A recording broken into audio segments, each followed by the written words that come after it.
तो आंसर किस पे डिपेंड करता है? आप जो आंसर लिख रहे हैं, कितना लिखना है, किस तरीके से लिखना है, will depend upon evaluator. Content strong होना चाहिए। Yes, content is the king, but content king कहाँ बनेगा? जब वो दिखेगा। आपके पास बहुत नॉलेज होगी, आपने बहुत न्यूज़पेपर पढ़े हैं, आप अपनी गर्लफ्रेंड से बहुत प्यार करते होंगे, जब तक आप उसको आई लव यू नहीं बोलते वो नहीं समझेगी। You have to express it. जो भी क्वेश्चन होगा, understand the demand of question. Now question is how to understand demand of question. First thing you need to do, as soon as you read the question, translate it in your language. क्योंकि कोई भी topic है, कोई भी चीज है, let's से digital data protection act की बात करती हूँ। सो व्हाट इट इज, क्यों लेके आए, कब आया, कहाँ कहाँ लागू होगा, next how it will impact, positive impact, do we have to write example in each and every point और data in each and every point? No. Talking about time limit, आपका टाइम जा कहाँ रहा है? First thing, so I'm Sonia Gupta. My UPSC journey was, it started in 2021. It was quite short because I started very late. I started my UPSC journey at the age of 29. So I had only few attempts in my hand. My first attempt was in 21 and I could not clear prelims. Then 22, I did qualify prelims, mains, gave interview, but was not in the list. Then 23 I skipped and 24 was my last attempt where again I reached up to interview. So I attempted UPSC thrice, out of which I gave interview twice. Okay.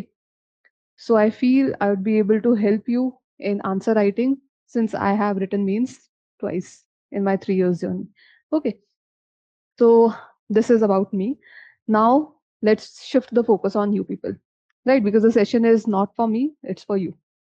Now, unlike other traditional sessions where we have PPTs and all, I'm not using PPT today. So here we are here to learn answer writing session completely. See, answer writing, I guess some of you have done foundation. Is there anyone here who is completely beginner? Means just started in foundation. Means you have basic knowledge of few subjects. It's not like, right, you don't have any knowledge of any of the subject or UPSC syllabus or UPSC requirement. Is there anyone who is like that, who is thinking to start the preparation? Right? क्योंकि जो सोच रहे हैं preparation start करने की, it will be very tough for them to do answer writing, right? So let's again shift the focus on you. Here, unlike what I want to say, let's make it what you want to hear. Okay, let's make it a session which clears your doubt, not making it a session which I know and I deliver. Okay, because it's not about me, it's about you. So let's begin this session first by knowing that how many of you are preparing for 27 attempt? All of you, right? Next, how many of you have given prelims at least once? Okay. Next, how many of you have done a little bit of answer writing? Okay. Now coming back to doubts. Now tell me concerns, your concerns, and we will try to answer them. And if any of the concern I feel is genuine but not asked by you, and I feel it should be answered, then I'll write that also. Okay, so let's start with your concerns. What doubts or what problems do you face in answer writing? कहाँ से start करें? यहाँ से?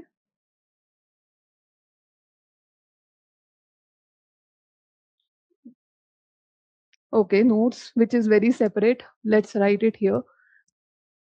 Making notes. Huh? Then answer writing. Specifically in answer writing, what problems do you face? What should be written? Right. Next.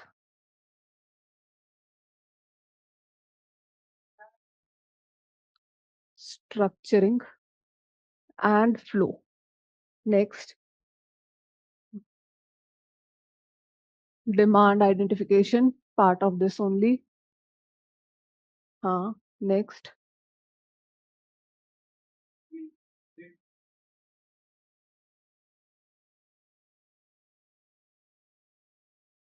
How many examples? Substantiation. and how much. How to add known core demand. Next, time. Next. Mhm.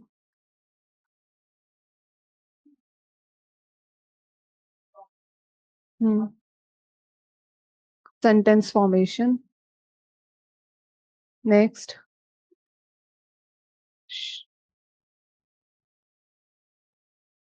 word limit. Word limit. Uh,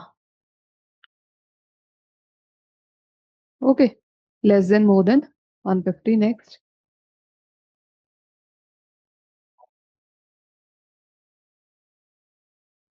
intro and conclusion. Next, value addition. What to add, and there are two dimensions. How much to add, right?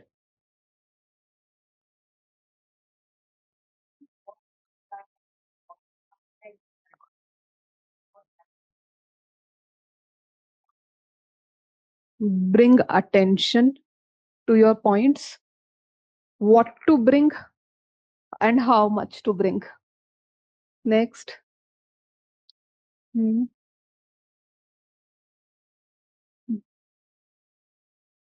Okay, intro में ही आ गया how. Okay. Next, directive word. हाँ. Next, directive and statement based questions. Okay. Anything else? हाँ. Value addition. हाँ.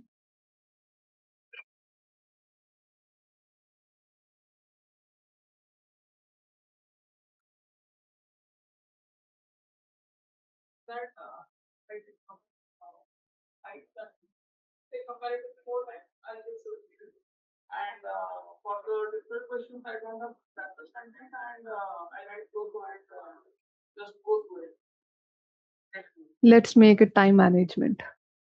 Okay. Next, any other? Ancient answer writing start करे से करें. हेडिंग, सब heading, articulation, content structure, PYQ, brainstorm. Important question. How to brainstorm. क्योंकि इतनी information है, हर जगह से फ्लड होके आती है, and there is no question which is solely belonging to one core topic. It belongs to multiple dimension. So how to brainstorm. How practice, another important. Practice, what to practice and how much to practice. अभी ये भी है, कितने answers लिखने हैं और कौन से लिखने हैं. और what should be the ideal way to approach the question. ठीक है. confusion, organizing thoughts flow हो गया. Answer writing, explaining too much too little हो गया. identify collect keywords, done. current affairs, how to integrate current affairs, right. और कोई doubt जो लगे कि यहाँ फिट अभी नहीं आया और होना चाहिए. ऑनलाइन सब हो गया. हाँ. रिवीजन, ये notes and revision. Framework approach. Okay. Framework approach, demand, structuring and flow, and framework. Let's keep it together, right? Retention during brainstorming. Okay. वो फिर से रिवीजन में ही आता है. ओके. हाँ. ओके. ओके. इनर्शिया, ये हाउ मच में आ गया. Daily and sectional. ठीक है. Then what else? Done. Analyze PYQs. Good question. Let's add one more slide. Analyze PYQs. Next. Anything else? Done. बीच में और आएंगे तो करेंगे discuss, right? So let's start with the session. See, first thing in answer writing is जब हम start करते हैं, you have heard lots of things. You are here not with a fresh mind or a fresh slate, but with lots of prior information. Okay, I'll just ask you for a time bit, leave that information outside this room. And after going home, analyze all the information and then integrate it. Okay, so rather than using your prior knowledge here, let's start from the scratch. Sometimes it's easy when we start from the scratch. Okay, first thing is this paper, why you are here, answer writing session, why you are here for UPSC, for clearing UPSC. So for whom you are writing, you should first understand whatsoever activity you are doing, why you are doing, and for whom you are doing. Right? You are doing it for simple marks. Anything else? कोई किसी और चीज के लिए कर रहा है? UPSC clear करना अल्टीमेट गोल यही है, और उसमें भी ये आंसर राइटिंग क्यों कर रहे हैं? Marks. So you are doing it for marks. You are writing it for whom? Examiner. ये चीज जानना, ये चीज समझना बहुत जरूरी है कि क्या कर रहे हैं और किसके लिए कर रहे हैं. You are doing what and for whom. Okay, because from this depends that what you will do, right? For example, you want to buy a gift. Next question, your friend will ask if you want some suggestion, for whom? Girlfriend, boyfriend, mother, father, किसके लिए लेना है, right? उसी के basis पे answer depend करेगा क्या देना है. तो आंसर किस पे डिपेंड करता है? आप जो आंसर लिख रहे हैं, कितना लिखना है, किस तरीके से लिखना है, what to write, how to write will depend upon evaluator. Now, you don't know the evaluator, but you know human psyche, right? You know human psyche. Now, another thing you want to know, you should know here is that evaluator usually gets 15 to 20 minutes to answer your complete 20 question paper. 20 questions का जो paper होता है, सिर्फ 15 to 20 minutes, right? Here, when we are doing evaluation at institutions, we are giving 1.5 hours for one sheet to evaluate for full length test. 1.5 to 2 hours. Okay. अब यहाँ पे जब हम टाइम दे रहे हैं, हम एक एक वर्ड पढ़ते हैं, and if there are any issue we write also, right? Let's say evaluator does not have to write, फिर भी शॉर्ट करके टाइम कितना आएगा? 1 hour. लिखना नहीं है 1 hour 45 minutes, बट वो उसको आधा मिल रहा है उससे भी. Means he is hardly getting 1 minute to read your answer which you have written in either 7 minutes or 11 minutes. Right? Usually you are writing your 10 marks question in how many minutes? 7 minutes. And 15 marks question in 10 to 11 minutes. But the time you spent is like the evaluator is spending is fractional of it. It's not even 10% completely of it. Right? So he is giving just 1 minute. So let's say I'm doing treasure hunt here and I have given you only 1 minute. So if I want you to see where I've kept, so I should make that answer or that thing very visible clearly to you. So here visibility matters. Okay, most of you goes behind content, right? Content strong hona chahiye. Yes, content is the king. Content is the king. But content king कहाँ बनेगा? जब वो दिखेगा, right? जब वो दिखेगा. आपके पास बहुत नॉलेज होगी, आपने बहुत न्यूज़पेपर पढ़े हैं, जब तक मुझे नहीं पता तब तक उसका असर नहीं. आप अपनी गर्लफ्रेंड से बहुत प्यार करते होंगे, जब तक आप उसको आई लव यू नहीं बोलते वो नहीं समझेगी, सच में नहीं समझेगी. You have to express it, right? You have to show it, वरना क्या होगा कि नहीं है. सेम यहां भी, if your answer is not showing your knowledge, मतलब नहीं है. जो दिखेगा वो बिकेगा, राइट? First thing. तो हम आंसर किसके लिए लिख रहे हैं? एग्जामिनर के लिए. एग्जामिनर को ताकि वो दिखे. तो अब सबसे मेन चीज क्या है? एक तो कंटेंट. अब दिखे भी वही जो सही हो. हम जो गलत लिख रहे हैं वो नहीं चाहते दिखे, राइट? ये भी ट्रिक है. तभी I am saying content plus visibility, क्योंकि अगर कंटेंट गलत है और उसको विजिबल करा दिया, राइट? आप दो दो गर्लफ्रेंड घुमा रहे हैं और दूसरी भी दिखा दी, तो दोनों नहीं रहेंगी, right? So content should be there, और कंटेंट इतना स्ट्रांग हो कि विजिबल करने लायक हो, दिखाने लायक हो। और स्ट्रांग कंटेंट है but you are not making it visible, again it will not give you marks. So marks कब आएंगे? When you will fetch marks is when you have a strong content plus you have a strong presentation, visibility. Okay, उसके लिए हम क्या करते हैं? दो चीजें करते हैं। First thing is structuring. Content के लिए जो आपके डाउट्स है ना, वो यहाँ फिट कर रही हूँ आप, राइट? कंटेंट के लिए, आंसर के लिए you have two things, visibility and content. अब विजिबिलिटी को खोलते हैं। विजिबिलिटी में first thing was how to structure, right? यही था, हाउ टू स्ट्रक्चर। स्ट्रक्चर में भी there are three things, that is intro, body and conclusion. Why you are writing intro, body and some students have doubt कि क्यों लिखना है intro, body, conclusion, सीधा answer से क्यों नहीं स्टार्ट कर सकते? So that it becomes presentable, right? क्यों हेडिंग को बॉक्स में करना है, क्यों अंडरलाइन करना है? So that examiner does not have to search for your answer. अगर मुझे आपकी शीट में आपने इतना ज्यादा नॉलेज है, कई बच्चे ऐसा करते हैं, उनको बहुत नॉलेज होती है and they feel like they right everything, right? And when they write everything, evaluator has to search. वो उसके लिए एक अलग ट्रेजर हंट बना देते हैं। अब मुझे अगर कोयले की खदान से डायमंड ढूंढना पड़ेगा और 1 मिनट में और मुझे नहीं मिल रहा, what I do? Just move on, right? वैसा नहीं करना है। If you have diamond, show them, right?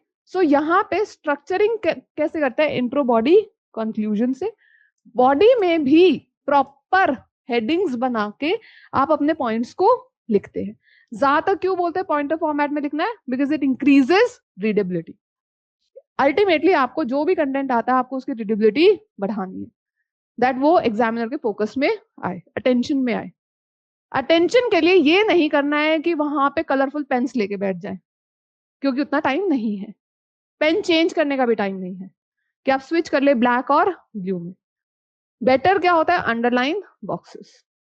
Next thing is intro, body, conclusion के बाद पॉइंटर्स फॉर्मेट में करते हैं और यूजुअली उनको अंडरलाइन करते हैं। Next thing is content. अब कंटेंट में भी क्या लिखना है, राइट? यही डाउट था, स्ट्रक्चरिंग, फ्लो कैसे करना है, और फिर कंटेंट में क्या लिखना है। कंटेंट में क्या लिखना है? Let's go back to your doubts कि what should be written, and simple answer is जो पूछा वो लिखो, राइट? सिंपल आंसर इज जो आपने बोला था कि क्या लिखना है, what should be written in the answer. Sometimes you have lots of knowledge, sometimes you have lots of knowledge. For example, question says कि elections, presidential elections in India are very different from the presidential elections of USA. अब आप differences बताने लगे, powers and functions of president in both USA and India. Not asked. वो सिर्फ election process का पूछ रहे हैं कि they are different or not, right? Yes, they are different, and in certain extent they may not be different, right? But differences है, right? तो जो पूछा है वही बताएंगे। ये नहीं है हमें पता है कि डिफरेंस क्या है प्रेसिडेंट और president of India and USA में in terms of powers and functions, will write that. No, simple answer is what has been asked. Simple, जो भी क्वेश्चन होगा, understand the demand of question, understand the demand of question. Now question is how to understand demand of question. हर कोई बोल के चला जाता है डिमांड समझ लो। क्वेश्चन इज कि how to understand the demand. बोलना बहुत आसान है, जब वो 3 घंटे में हम बैठ के पेपर लिखते हैं तब पता लगेगा, है ना? तो अंडरस्टैंड कैसे करना है demand of question? First thing is कि आपको क्वेश्चन की एसेंस समझनी है। क्वेश्चन क्या पूछना चाह रहा है वो एसेंस समझनी, you have to understand the essence of question. अब वो कैसे समझेंगे? सी, when you read any topic, you have overall clarity, you have conceptual clarity. Okay, I assume you have conceptual clarity. जब concepts clear होते हैं तो आपको कई बार टोन समझ आती है स्टेटमेंट की।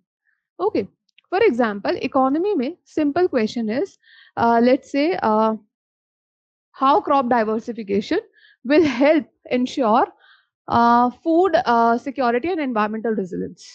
ओके, तो क्वेश्चन सीधा सीधा बोल रहा है कि क्रॉप डाइवर्सिफिकेशन फूड सिक्योरिटी को कैसे इंश्योर करेगा और एनवायरमेंटल रेजिलियंस को।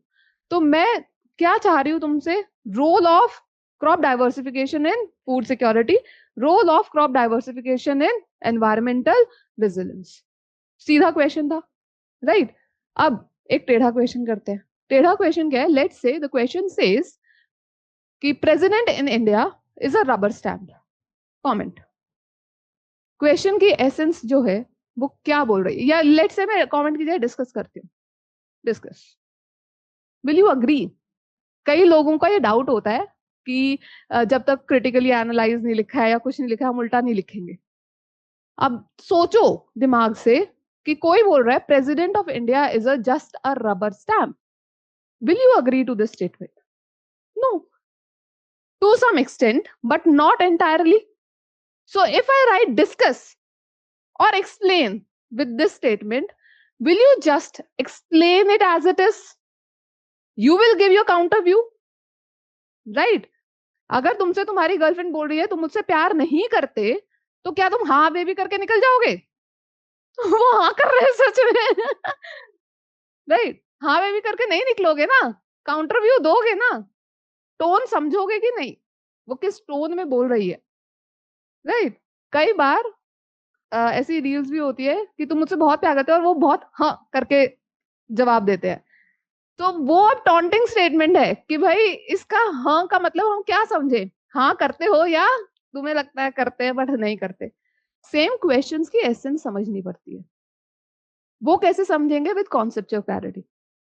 ओके, क्वेश्चंस की एसेंस कैसे समझी जाती है? With depth of concepts. कई बार क्वेश्चन जो है वो जो बोल रहा है वो नहीं होता, कई बार क्वेश्चन वो होता है जो उसमें इम्प्लिसिट है। For example this question. Okay, let's take another question.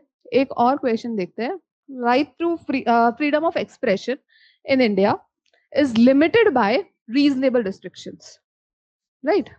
Is limited by reasonable restrictions. Comment. इस क्वेश्चन में मैंने कमेंट डाल दिया। What you people will write? I am indirectly giving you the explanation of directive words here. उसमें लिखोगे क्या? Body में intro अभी कंक्लूजन पे आया नहीं। अच्छा डिमांड क्या है? Main body. डिमांड क्या है? Main body. इंट्रो और कंक्लूजन जो होता है वो आगे पीछे टेलर्स होते हैं। हाँ हाँ,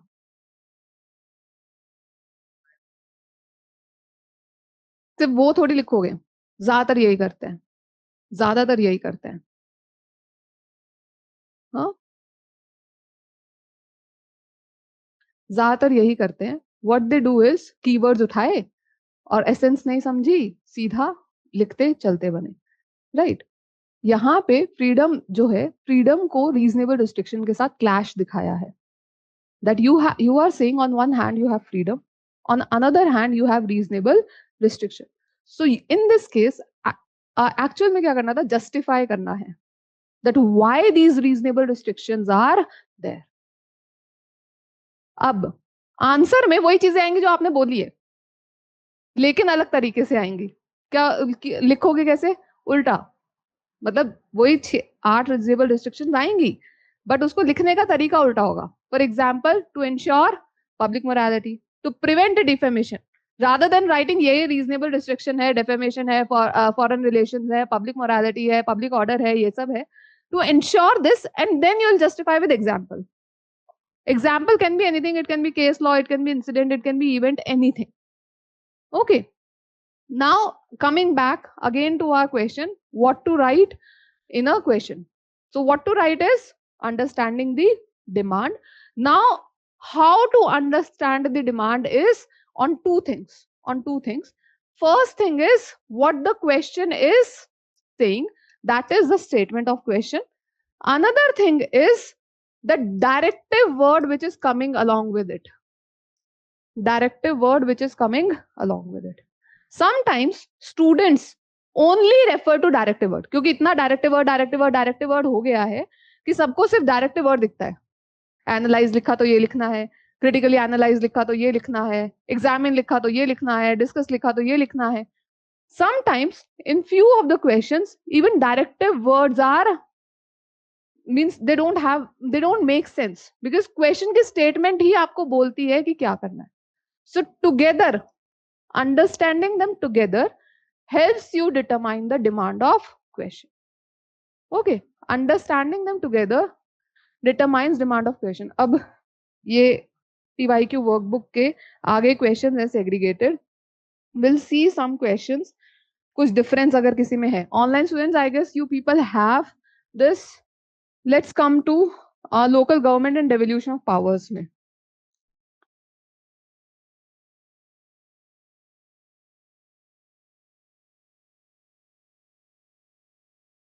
Question number 36. Question number 36. सारे PYQs हैं. So I've just selected few from local bodies only. Okay. 36 को पढ़ो. Question says, evaluate the extent to which decentralization of power in India has reshaped governance at grassroots level, sharing your perspective. Okay. See, evaluate the extent to which decentralization of power in India has reshaped governance at grassroots level. I guess some of you have already structured the answer. कि decentralization, अब question को पढ़ना और समझना कैसे है? First thing you need to do, as soon as you read the question, translate it in your language. Translate it in your language.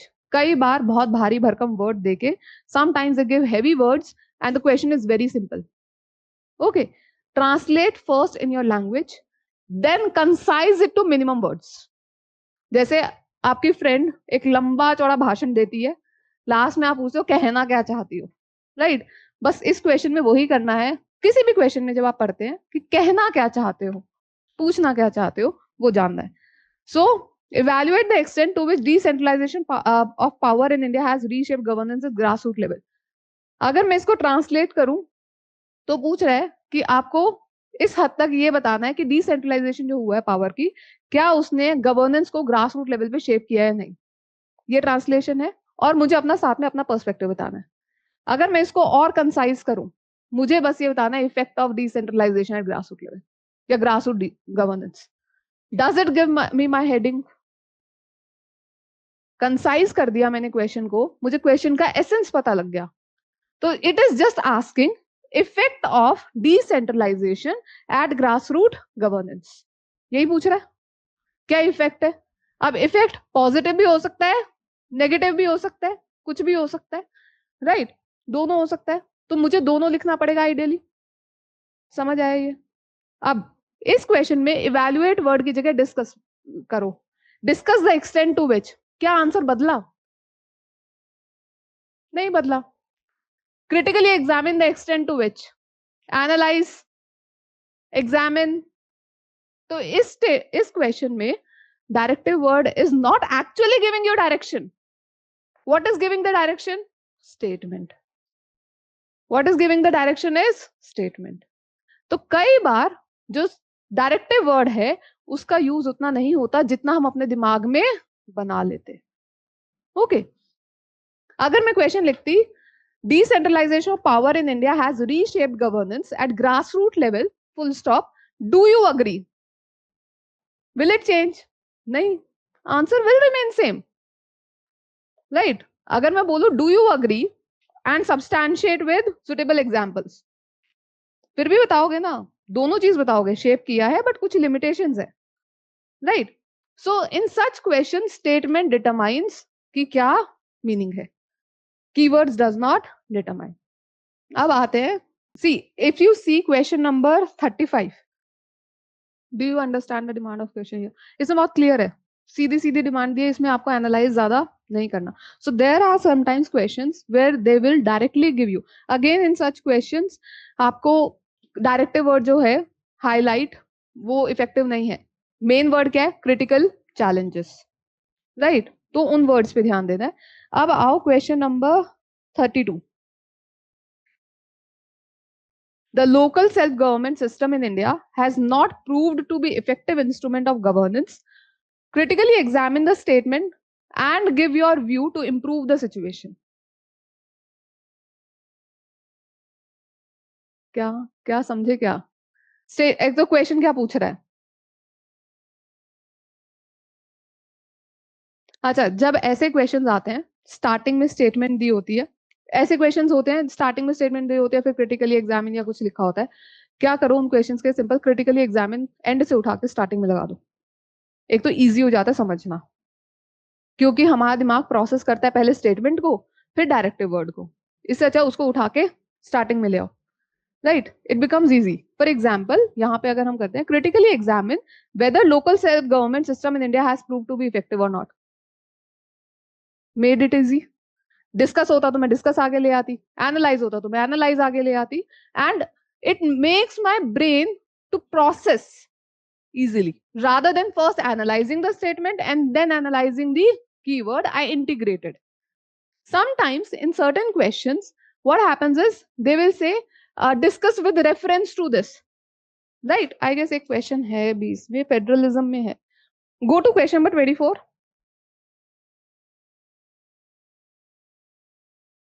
Question है Indian constitution exhibit centralising tendencies to maintain unity and integrity of the nation, elucidate in the perspective of epidemic disease act, disaster management act and recently passed farm acts, right?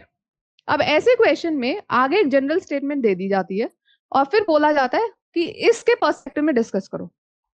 आपको simple कुछ नहीं करना होता, जो general statement का जो general word था ना वहां उठा के उसको फिट करना होता है वर्ड को, राइट, बिकॉज आगे उन्होंने जनरल दी है। Indian constitution exhibit centralising tendencies to maintain unity and integrity of the nation, ठीक है, उसकी जगह इंडियन कॉन्स्टिट्यूशन एक जनरल वर्ड है, ब्रॉड वाइड वर्ड है, उसकी जगह लिख दो epidemic disease act exhibit centralising tendencies to maintain unity and integrity. Did you understand the demand of question up to some extent? कि वो पूछना चाह रहे हैं क्या ये जो एक्ट है, एक एक एक्ट, क्या एपिडेमिक डिजीज एक्ट, क्या डिजास्टर मैनेजमेंट एक्ट और क्या फार्म्स एक्ट जो पास हुए, they are exhibiting centralising tendencies और नॉट। क्योंकि आपको जब आंसर लिखना है, जब जनरल स्टेटमेंट पढ़ते हैं and when you write answer you write general points and then you feel like ये पर्सपेक्टिव लिखा था, एक दो पॉइंट लिख के छोड़ देंगे इसके, and whether we have address the demand और not, right? So core questions कैसे जाएंगे कि whether these acts epidemic disaster management and farm act exhibit that it is showing centralizing tendencies or not. So you have to showcase with the provisions of these act whether Indian constitution is centralizing or not. वही किया जाता है, वही किया जाता है, okay, वही किया जाता है। एक क्वेश्चन और था जो ऐसा था, I don't know whether it's here और नॉट, 26 के 25 के पेपर में था, हाँ जी। तो वहां लिख, या तो आपको पता है तो लिखोगे, नहीं पता है तो कुछ जितना पता उतना लिखो, don't bluff, okay, don't bluff. अगर जनरल स्टेटमेंट है तो जनरल पॉइंट्स आगे लिख के चलो। If you have 2-3 points relevant with respect to this, इसी क्वेश्चन की अगर हम बात करें कि आपको लेट्स से एपिडेमिक एक्ट के बारे में नहीं पता, डिजास्टर मैनेजमेंट एक्ट के बारे में नहीं पता, प्रोविजंस नहीं पता, जो पता है जितना पता है but it is relevant, right that, don't leave it blank, क्योंकि जनरल स्टेटमेंट है तो जनरल जितना तो आंसर करोगे ही ना। अभी हम अबव एवरेज की बात कर रहे हैं, आंसर कैसे डिकोड करना है, वो अलग बात है कि आपको पता ही नहीं, आता ही नहीं, राइट? तो जो आता ही नहीं तो उसमें तो हम मैनेज ही करेंगे, उसका कोई इलाज है नहीं, तो जितना आता है उतना लिखेंगे। लेकिन जब आता है, कई बार what happens is you already know the thing but you don't know how to write it, right? Sometimes होता है ऐसा कि हमें प्रोविजन पता है, हमें सब पता है, पर हमें नहीं पता उसको फिट कहाँ करें, यहाँ पे लिखना कितना है। वही हम डिस्कस करें, how to write, how much to write, वही जो मेन डाउट था, राइट? लिखना जो है वो उस पर डिपेंड करता है आता है या नहीं, फिर तो मैनेजिंग है, फिर तो मैनेजिंग उतना ही है कि भाई जितना आता है उतना लिखो, राइट?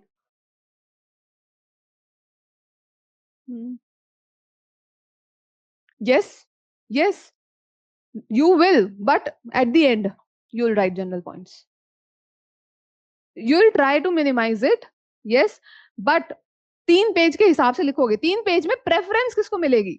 अभी जो क्वेश्चन था कि व्हाट टू राइट, कई बार आपके पास इंफॉर्मेशन इतना ओवरलोड है, आपको सब पता है, and what you people do is जो क्वेश्चन की डिमांड थी वो लिखते नहीं हो, कुछ और लिख के आ जाते हो। So your answer is here is कि जो आपके पॉइंट्स आपको पता है पहले उनको लिखो, priority will be those points, and then अगर स्पेस बचता है फिर बाकी पॉइंट्स जाएंगे। But you will not see कि नहीं मैं पहले जनरल पॉइंट्स लिखूंगा और फिर मैं इसके लिखूंगा। जो क्वेश्चन बनाने वाला बेवकूफ थोड़ी है, वो आपसे पूछ रहा है इस बारे में, राइट? तो अगर आपकी फ्रेंड आपसे वैलेंटाइंस डे का गिफ्ट पूछे, आप उसे फ्रेंडशिप डे का नहीं दोगे, गिफ्ट तो दे ही रहे हैं ना, नहीं। तो जो पूछा जा रहा है पहले उसको दो और फिर बाद में जो एक्स्ट्रा पता है वो। I told you this question, reference वाला बता दिया, क्वेश्चंस को डिकोड कैसे करना है। I said you this question 32 पे थे हम। क्रिटिकली एग्जामिन से समझ आया, क्रिटिकली एग्जामिन को आगे ले आए and we understood the demand. Critically examine the local self government system in India has not proved to be effective instrument of governance. अब critically examine का discuss डालो, will change the demand. It will change the demand. Explain how local self government system has not proved to be effective. इसमें पहले बताओगे, बहुत सारे points बताओगे भर भर के कि नहीं हुआ इफेक्टिव, राइट? क्वेश्चन जो है कई बार हमारा माइंड जो है हमेशा कैसे काम करता है, क्योंकि हमने पढ़ा वैसे होता है, कोई भी टॉपिक है उसके एडवांटेजेस पहले पढ़े होते हैं फिर डिसएडवांटेजेस, राइट? यही पढ़े होते हैं। अब क्वेश्चन की स्टेटमेंट को ध्यान से पढ़ो, वो किस टोन में बात कर रही है। स्टेटमेंट, क्रिटिकली एग्जामिन को छोड़ो, स्टेटमेंट की टोन पढ़ो। नेगेटिव टोन है और आगे क्या लिख दिया, क्रिटिकली एग्जामिन, राइट? लेट्स से नेगेटिव टोन में, सी जितना नॉर्मल लैंग्वेज में समझोगे, why I am giving you normal conversation example is कि तुम्हें समझ आएगा कि कैसे जवाब देना होता है। For example, your girlfriend again says कि तुम मुझसे प्यार नहीं करते, तो आगे जवाब हाँ आएगा या ना आएगा? हाँ करते हैं बोलोगे ना, राइट? तो टोन में तो जवाब नहीं आएगा ना, कि जिस टोन में बात किया उसी टोन में जवाब आ रहा है।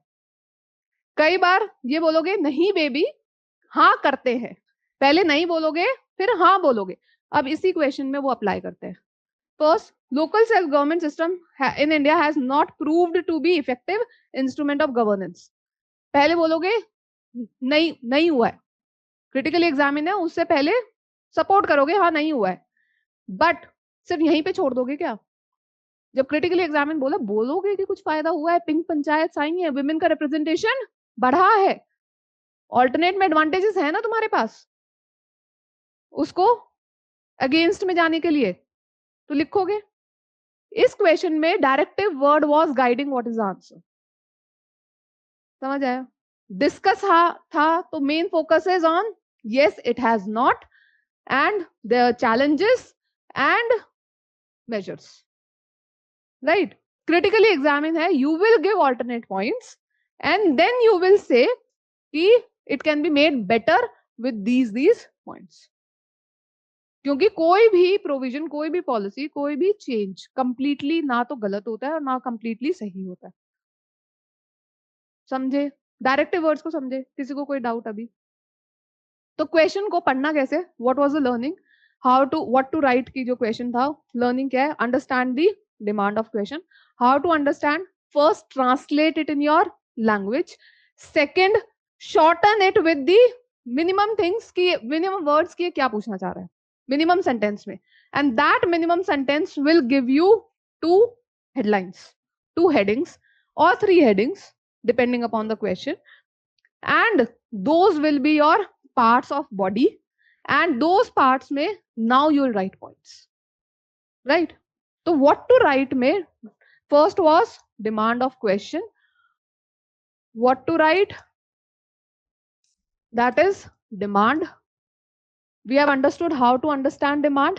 Now how to write, how to structure. We are now going to second out how to structure.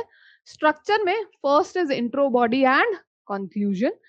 Next, now your this body based on demand, your body decides.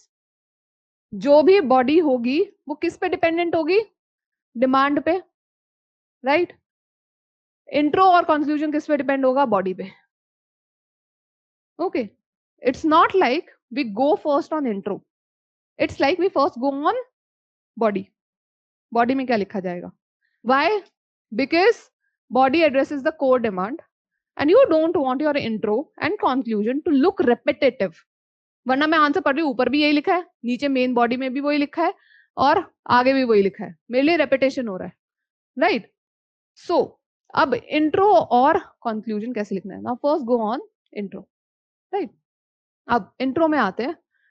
किसी भी टॉपिक की any topic you take, let's say any issue you take, क्या क्या dimension, and this is the reading strategy. सिर्फ answer writing की नहीं, आप आगे से जो भी टॉपिक पढ़ेंगे, whatsoever topic you study, you always will remember in these things. Means जब भी रिवीजन करेंगे, एक्टिव रिवीजन जिसे बोलते हैं, हम दिमाग में सोचते हैं किसी टॉपिक के बारे में, you will always remember in these things. Okay, कोई भी इशू है, कोई भी issue, first what it is, क्या है, ओके ये इशू या कोई भी चीज है वो क्या है, राइट? देन वो क्यों है, व्हाट, व्हाई, क्यों है। Then when tells me history से प्रेजेंट तक। For example, if I talk about food security, what is food security? Definition of food security, very good. Availability, accessibility and affordability, 3 keywords. Definition, what it is, right? Why it is, पता है, health ensure करने के लिए, demographic dividend के लिए, सब चीज के लिए, right? Nutritional security, food security is not just food, सिर्फ calorie intake, but nutritional security as well. Next, उसका हिस्टोरिकल एवोल्यूशन कैसे हुआ है? Since independence we were not, but green evolution हुआ, उसके बाद we became food surplus, but now we have nutritional insecurity, and the current food security system or the green evolution system has hampered our environment also. So how it has developed, when means how it has, iska evolution kaise hua. Next tells me ki how, what, when, how. इसमें एक और point डाल सकते हैं, where, किसी भी topic का where भी हो सकता है, कहाँ है। फॉर एग्जाम्पल, फूड सिक्योरिटी का इशू कहाँ ज्यादा होगा, राइट? फूड इनसिक्योरिटी का अगर मैं इशू देखूं तो ईस्टर्न साइड में ज्यादा है, because of poor accessibility, right? Next thing is how. How में क्या आता है? मेन चीज आती है इम्पैक्ट, मेन चीज आती है impact. Okay, its impact can be positive, कोई भी टॉपिक का इम्पैक्ट कैन बी नेगेटिव, कुछ भी हो सकता है, पॉजिटिव हो सकता है और नेगेटिव हो सकता है। नाउ जो नेगेटिव इम्पैक्ट है वो क्यों है, why, is it addressing me challenges? अगर मैं नेगेटिव इम्पैक्ट की बात कर रही हूं कि इसका एक नेगेटिव इम्पैक्ट है, कोई भी टॉपिक का अगर नेगेटिव इम्पैक्ट है, so that means those are the challenges, those are the challenges we need to do, deal with, right? क्योंकि कोई भी टॉपिक है, कोई भी चीज है, लेट्स से डिजिटल डेटा प्रोटेक्शन एक्ट की बात करती हूँ, सो व्हाट इट इज, क्यों लेके आए, कब आया, कहाँ कहाँ लागू होगा, means where all, which government sector में होगा, प्राइवेट सेक्टर में होगा, कहाँ होगा। Next, how it will impact, positive impact, negative impact. Negative impact, always government will try to, or anyone will try to increase the positive impact and decrease the negative impact. Negative impact are your challenges. Why are these challenges happening? Means there are certain lacunas. Then how it can be resolved, that is your solution, right? That is your solution. तो कोई भी topic की ये dimensions होती हैं। अब आते हैं हम back to intro, body, conclusion. अगर आपकी बॉडी में ये पूछ लिया, मेन क्वेश्चन की कोर डिमांड ये है, what are the negative impacts and challenges, या फिर चैलेंजेस क्या है and resolution, tell what it is. Intro में टेल व्हाट इट इज, क्यों आया है। फॉर एग्जाम्पल, आपके डिजिटल डाटा प्रोटेक्शन एक्ट की बात अगर मैं करूं, क्वेश्चन पूछ रहा है that what was the impact and what are the challenges ahead. Question में आप स्टार्टिंग में बोल दो क्या है या क्यों आया है, right? Why it was bought और what it is. What tells you your definition, जो आप हाई फाई वर्ड्स में सुनते हो ना, डेफिनेशन बेस्ड इंट्रो, वो डेफिनेशन बेस्ड इंट्रो क्या है, व्हाट ही तो है। जब आप हाई फाई उसमें पूछते हो हिस्टोरिकल कॉन्टेक्स्ट बेस्ड इंट्रो, वो यही तो है व्हेन वेयर। जब आप हाई फाई वर्ड्स में ये सुनते हो कॉन्टेक्स्ट बेस्ड इंट्रो, वो वाई ही तो है कि क्यों आया है, या क्या अभी प्रेजेंट इशू चल रहा है हिस्टोरिकल से प्रेजेंट तक, राइट?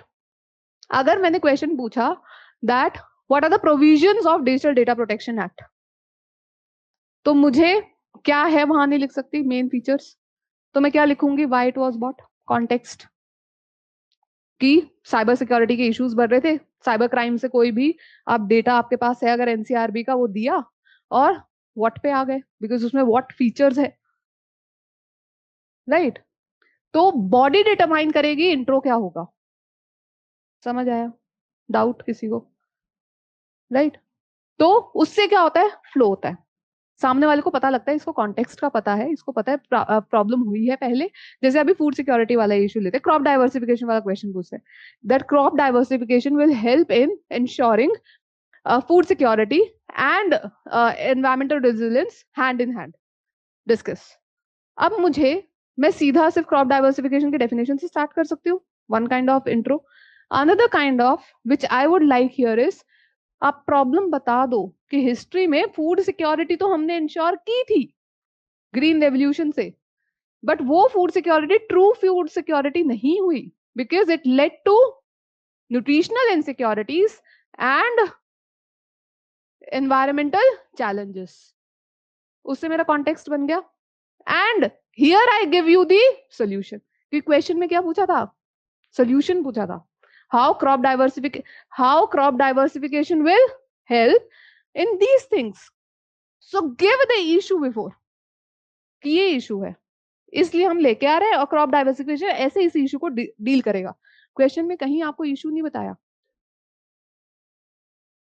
वो भी लिख सकते हो, वो भी लिख सकते हो, राइट? बट इसमें क्या है, जब आप इशू स्टार्टिंग में बता देते हो कि क्वेश्चन पढ़ते ही, क्वेश्चन में कहीं ग्रीन रेवोल्यूशन डिस्कस नहीं है, क्वेश्चन में कहीं फूड इनसिक्योरिटी नहीं है, कहीं न्यूट्रिशनल इनसिक्योरिटी नहीं है, लेकिन आपने इशू समझ लिया कि क्रॉप डाइवर्सिफिकेशन लाना क्यों है, फूड सिक्योरिटी और एनवायरमेंटल रेजिलियंस, वो क्वेश्चन बोल रहा है, लेकिन इसके पीछे का जो मुद्दा है वो क्यों है, दैट ग्रीन रेवोल्यूशन की वजह से ये दिक्कत आई है, and this is how crop diversification will help. And how it will help, कि क्रॉप डाइवर्सिफिकेशन मिलेट्स और इन सब की करता है तो न्यूट्रिशन सिक्योरिटी आती है, कैल्शियम में रिच होता है, then you will give examples, right? Same way environment में कि एमिशंस कम होते हैं, वाटर कम लगता है, ड्रॉट प्रोन एरियाज में भी है, so again you will give examples. समझ आया किसी को ये सबको? सो इंट्रो और अब आते हैं कंक्लूजन। इंट्रो समझ आया कि जो पूछा है उसके एडिशनल या तो वहां बता दो, या कॉन्टेक्स्ट सबसे बेस्ट होता है, कॉन्टेक्स्ट। कुछ कुछ क्वेश्चन में हिस्टोरिकल कॉन्टेक्स्ट भी होता है, वो हिस्ट्री पे ही आता है, ओके? फॉर एग्जाम्पल अगर मैं बोल रही हूँ कि बार बार फ्रीक्वेंट अमेंडमेंट्स हो रहे हैं इंडियन कॉन्स्टिट्यूशन में, तो आप हिस्टोरिकल कॉन्टेक्स्ट से भी यू कैन रेफर, क्योंकि सबसे ज्यादा तो हिस्ट्री में हुए, right? So you can start with that. Sometimes you give example also, right? For example ordinance की अगर मैं बात करूं, तो आप बिहार लेजिस्लेटिव असेंबली का, बिहार में जो ऑर्डिनेंसेस आए उसका एग्जाम्पल दोगे। अगर वो आपकी कोर डिमांड है, फिर आप इंट्रो में मत दो, फिर आप इंट्रो में या तो डेफिनेशन पे जाओ, या वाई पे जाओ, या किसी और चीज पे जाओ। कंक्लूजन कैसे लिखते हैं, now coming back to conclusion. Conclusion हम बोलते हैं, या question, your question should end on positive note, positive note पे होना चाहिए। मींस अगर कोई चैलेंज या कुछ है तो आप मेजर्स दो, अगर पूछे भी नहीं है तब भी कुछ मेजर्स दे दो, और अगर जगह नहीं है, if you don't have space, then write your measures in the conclusion itself. तो एक कंक्लूजन की टाइप क्या होती है, when challenges has been asked and you don't have space to address measures, your conclusion itself becomes way forward, means solution oriented conclusion, solution based conclusion. या तो आप 3-4 solutions को कॉमा कॉमा डाल के, that these will help in dealing above challenges, your way forward का काम भी हो गया और कंक्लूजन का काम भी हो गया। another way is, if way forward has been already asked, if way forward has already been asked, तो कंक्लूजन का क्या करेंगे, राइट एंड गोल क्या मिल जाएगा। आप जब किसी को कुछ बताते हो कि ये करना है, when you ask someone कि you have to do these things. आप जब तक उसको ये ना बताओ ना कि ये हो जाएगा इससे, आपको अपनी बहन आपको आपकी बहन घर पे बोल दे कि यार प्याज काट दे, जब तक आपकी बहन आपको ये ना बोला तेरे को भी दूंगी सैंडविच बना के, आप नहीं काटोगे, राइट? तो एंड गोल बताना पड़ता है, भाई तेरे को ये मिलेगा इससे। सेम वे फॉरवर्ड के बाद आप एंड गोल बता दो कि आप इससे अचीव क्या कर लोगे। Tell the utility in the conclusion that you will achieve this, and it makes examiner understand that this person knows what you are going to achieve, what is your end goal, what is your vision, tell your vision। तभी वो ज्यादा बोलते हैं ना कि and किससे करना है, विकसित भारत से, आत्मनिर्भर भारत से। क्यों कर रहे हैं? Because they are making you think that you will achieve something, a sense of achievement, right? And that's why you have to do these things. So या तो वो एंड में सेंस ऑफ अचीवमेंट दे दो, कंक्लूजन में। So if way forward is already there, give conclusion. Conclusion में achieve कैसे कर सकते हैं? या तो आप प्रॉब्लम को, जो स्टार्ट में प्रॉब्लम थी उसी को बोलो कि इस प्रॉब्लम को डील कर लेंगे, राइट? या फिर हम बोलते हैं एसडीजी गोल अचीव कर लेंगे या विकसित भारत के लिए चाहिए। So give the reason, rational why you want to do this. Again what, why. Intro अगर व्हाट कर दिया, कंक्लूजन व्हाई पे जा सकता है, right? Why tells me significance of anything, right? Done, ज्यादा लंबा हो गया अभी है, डन। तो intro, body, conclusion, what to write, done. अब आते हैं नेक्स्ट क्वेश्चन पे। What should be written, done. Now structuring and flow and framework, structuring and framework I've addressed, intro, body, conclusion। अब structuring and framework में additional thing which you should know is कि paper पे आपका answer visualise कैसे होता है। Okay, जब भी हम क्वेश्चन पढ़ते हैं, you understand the translated, you understand what is the gist of question, then you visualize it how your answer will look like on the paper। okay, you visualize how your answer look like on paper। let's say you have a 10 marker question. जो 10 marker की sheets होती है UPSC में, वो साथ साथ होती हैं आमने सामने, इट्स नॉट लाइक एक और उसके पीछे, ओके साथ साथ होती है। So you can easily visualize your answer there. Okay, let's say question is written here. So here your intro will go, here your body में if there are two dimensions, two things asked, first dimension then its points, second dimension its point, and then conclusion। अगर way forward लिखना, let's say यहाँ challenges आ रहे हैं, why and then challenges, way forward नहीं पूछा। Okay, if you want to write it separately, you can just make a diagram and write 2-3 ways forwards and then conclude.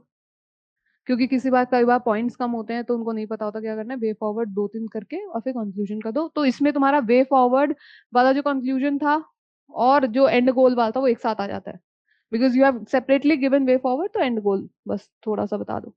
Okay, ये कर सकते हो। व्हाट आई प्रेफर इज कि आपकी जो headings हैं, what's the core demand, that should be clearly visible to evaluator, ताकि वो 60 सेकेंड्स में देख ले, उसे ढूंढना ना पड़े कहाँ क्या लिखा है। क्योंकि उसके पास जो की है क्वेश्चन की 2 कोर डिमांड है, ये पूछा है, ये पूछा है, चैलेंजेस पूछे, ये पूछा है, तो वो पहले ढूंढेगा, 2 चीज लिखी है ना, राइट? तो उसको ढूंढना ना पड़े। Sometimes what you people do is you keep on writing this dimension, फिर यहां तक आते आते रियलाइज होता है कि सेकंड डायमेंशन अभी पेंडिंग है, और फिर यहाँ पे एक छोटी सी हेडिंग बना के हौच पौच करके you will write, and it happens, और फिर देखना पड़ता है दूसरा कहाँ गया। Don't do it. बेटर जब इमेजिन करो, स्टार्टिंग में थोड़ा टफ होता है करना, but what you can do is starting में when you are doing answer writing, just write the 2 core demands here without writing the point, just write the demand here and then start filling your points inside it।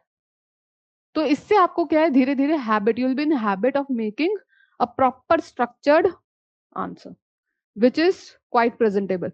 Handwriting का issue होता है कब होता है? When it is not readable. अगर आपकी handwriting बुरी है, मुझे कोई सुंदर अच्छी लिखावट नहीं चाहिए होती, इवैल्यूएटर को भी नहीं चाहिए होती, बस पढ़ने में आ जाए, it should be readable. I should not guess कि क्या लिखा है। ओके, मिशन लिखा है कि विजन लिखा है कि क्या लिखा है, तो वो पढ़ने में आना चाहिए, दैट्स इट। बट जिसकी हैंडराइटिंग थोड़ी एवरेज भी होती है, बिलो एवरेज भी होती है, if they maintain the structure, a proper spacing, readability होती है। Okay, and underline the keywords. For example, you are writing a point, underline the keywords. अब और डिटेल में जाते हैं, जो बोला था, value addition points, example, substantiation, इसी में ही एड्रेस करते हैं। Let's say you are writing your point 1। Okay, point 1 लिखा, अब एग्जाम्पल पे फोकस करना है because you want to show it that I know. इधर राइट एग्जाम्पल, थोड़ा सा आगे इंडेंट देके, सर्कल, ट्राइंगल, जो भी बनाना है, एरो बनाना है, कुछ भी बनाना है, and then write and underline the keyword. For example, अभी हम डिसेंट्रलाइजेशन वाला क्वेश्चन कर रहे थे, so if you want to show that women empowerment has increased due to decentralization, या women participation has increased, then give example of Chhavi Rajawat, underline, Pink Panchayat, underline. Or if you have data that almost 48% in local bodies is currently women, reservation कितने को मिला है? 33, but actual participation तो ऊपर है। अगर सिर्फ उतना ही होता, वो लॉ की वजह से, लेकिन उससे बढ़ रहा है, मतलब ग्राउंड पे इम्पैक्ट है, राइट? अगर मजबूरी में है तो 33 ही होता, लेकिन 48 तक गया है, 49 तक गया, मींस इम्पैक्ट है। अभी एक क्वेश्चन भी था, states are reluctant to give power to local bodies, उसमें भी आप डाल सकते हो, नहीं कुछ स्टेट्स हैं, हरियाणा, बिहार जैसे, जिन्होंने 50% रिजर्वेशन दिया है वुमेन को, राइट? कुछ जगह पावर दी जा रही है, so you have countering points also. Write that point, underline it, then second, underline it. This can be one method with proper spacing.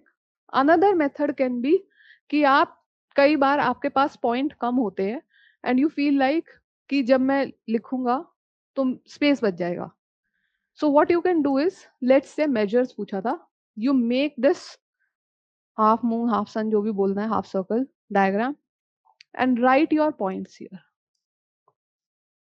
1 2 3 4, जो भी पॉइंट लिखो, if you have example write. अब एक किसी ने पूछा था, do we have to write example in each and every point और data in each and every point? No, no. जब पता ही नहीं तो लिखोगे कैसे फिर? वहां तो नहीं लिखोगे ना, ये सोचने में थोड़ी रह जाओगे कि हम मैन्युफैक्चर करेंगे कोई।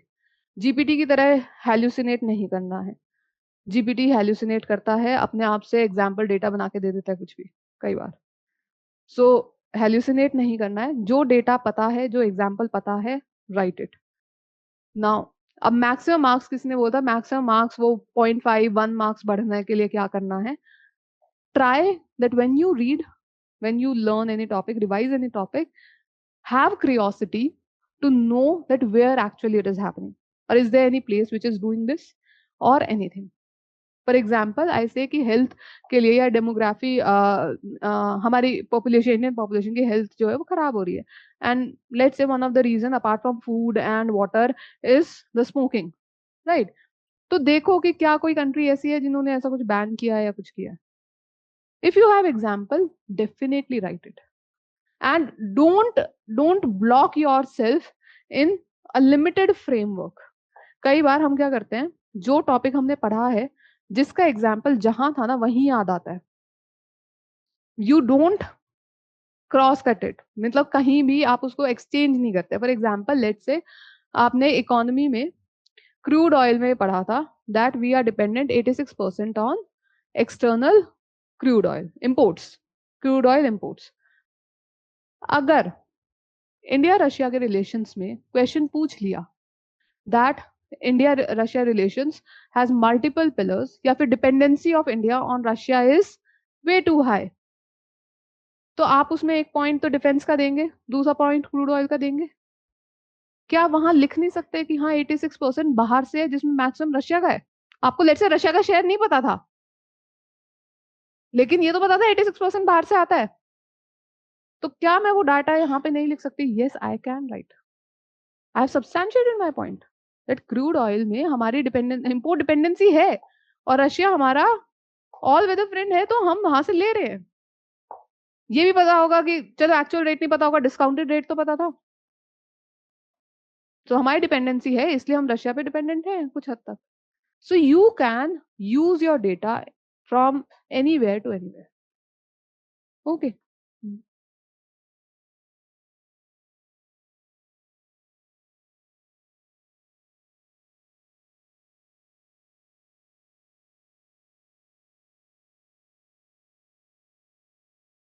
मल्टीपल फंक्शंस, एक तीर से बहुत सारे निशान है। पहली चीज, टू ब्रेक द मोनोटनी। बड़े बड़े पैराग्राफ पॉइंट देख के भी बोर हो जाते हैं, तो break the monotony by using diagrams. Second, points कम है तो वैसे लिख दो। तो ऐसा भी होता है क्योंकि स्पेस थोड़ा फिल हो जाता है, वहां पे स्पेसिंग ज्यादा होती है ऐसे पॉइंट्स पे लिखने से।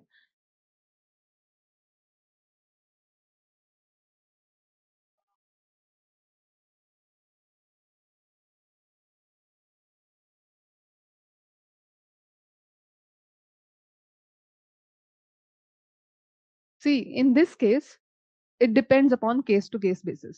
Okay, case to case basis पे है ये। डबल एज स्वॉर्ड है क्वेश्चन।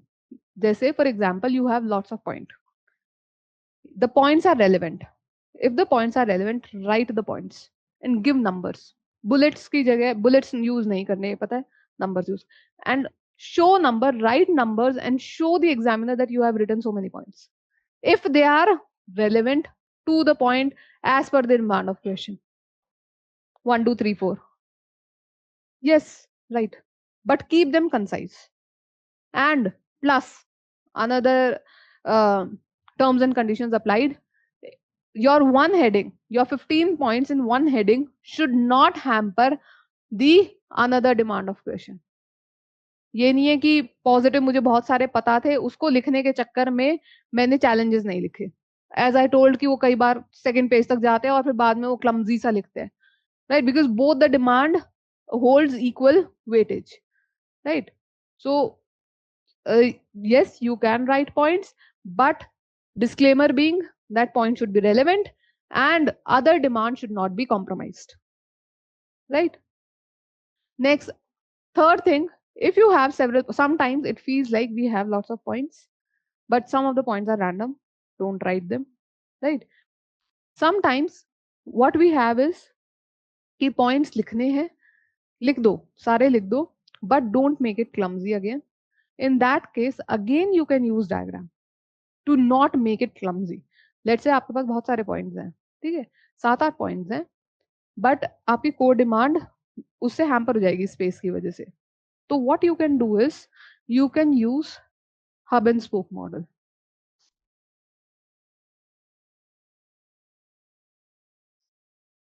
आप लिखो यहाँ पे इंट्रो, हेडिंग बनाओ। अब आपको पता है, एक तो ये इसकी डेंसिटी से ही थोड़ा पता लग जाए, लेकिन ये रीडेबल हो, डिस्क्लेमर हर जगह रीडेबल हो। सेकंड, एक तो डेंसिटी से पता लग जाएगा you have written lots of point, but और क्या कर सकते हो, पॉइंट के साथ में 1 2 3 लिख दो and don't make it random, एक पॉइंट इधर आ रहा है, सेकंड उधर आ रहा है, राइट, ऐसे नहीं। सर्कल में proper, let's say you are writing 7 points, write numbering simultaneously, you can do that also.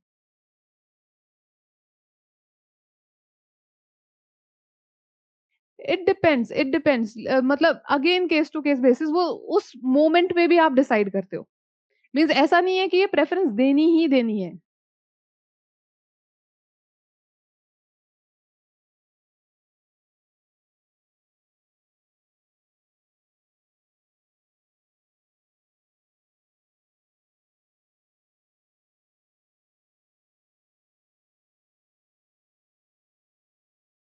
C answer to this question is, Buddha का मध्यम मार्ग सुना है? वही। आपने 10 क्वेश्चन पॉइंट्स पॉइंट्स पॉइंट्स में लिख दिए, अगेन इट बिकम्स एक्सट्रीम। आपको मोनोटनी के लिए इफ यू फील लाइक कि मैं नेक्स्ट में डायग्राम बनाऊंगा, मेक। ओके, फॉर एग्जाम्पल मैंने वही बोला कि इसमें मल्टीपल सिचुएशंस है, केस टू केस बेसिस पे जाता है। लेट्स से आपका पहला दूसरा ही क्वेश्चन है, आपको 10 पॉइंट पता, आप लिख दो ना, कौन मना कर रहा है। लेकिन 10-12 क्वेश्चन के बाद तो दिमाग थक जाएगा ना, आप इतने सारे पॉइंट्स लिख के जा रहे हो, 10-15 हर एक में. So better make a diagram, break the monotony. So it's not hard and fast rule that you have to write points. It's not hard and fast rule कि पूरे पेपर, जैसे उन्होंने बोला कि डायग्राम्स ही भर दूं मैं, वो भी नहीं करो, क्योंकि वो भी साइकोलॉजी से समझ जाते हैं. हम्म. हम्म. हम्म. सी साइकोलॉजिकल एज जो है ना, आज मैं बताती हूँ. आज मॉर्निंग में लाइव आंसर राइटिंग सेशन था. बच्चे ने पॉइंट्स लिखे. There was simple question, what is constitution, sources of constitution. He knew the source of constitution. He went on the second page और वहां पे रैंडमली अब्रप्टली बंद किया, मतलब 3-4 पॉइंट लिख के, and suddenly he gave significance of constitution, right. And I understood he didn't know this. Means उसके बाद उसको सिर्फ 3-4 पॉइंट पता थे, आगे पता नहीं थे. And I got to know कि उसको अब पॉइंटर्स नहीं पता, आंसर नहीं पता. अगर उसने डायग्राम में भी किया होता ना, मुझे पता लग जाता, एग्जामिनर को पता लग जाता है. मुझे उससे पूछने की जरूरत नहीं पड़ी, मैंने बोल दिया तुम्हें आगे नहीं आता था. मैंने ये नहीं बोला सिग्निफिकेंस तुमने अलग कोड या कुछ अपनी नॉलेज दिखाने के लिए लिखा. उसने अपनी नॉलेज दिखाने के लिए लिखा ही नहीं था, उसने लिखा था क्योंकि उसे आता नहीं था, आगे उसे पेज भरना था तो कुछ भी लिख देना. So what happens is, don't use extremes of everything. आप पेपर में कई बार you don't either, sometimes it also happens that you don't have time to write points, so you just make diagrams. So it's on that spot, उस time पे आप क्या feel करें, time कम है या बहुत टाइम हो गया, पॉइंट पॉइंट पॉइंट में लिख रहा हूँ, so let's break the monotony और इक्वेशन जो है मैं डायग्राम में.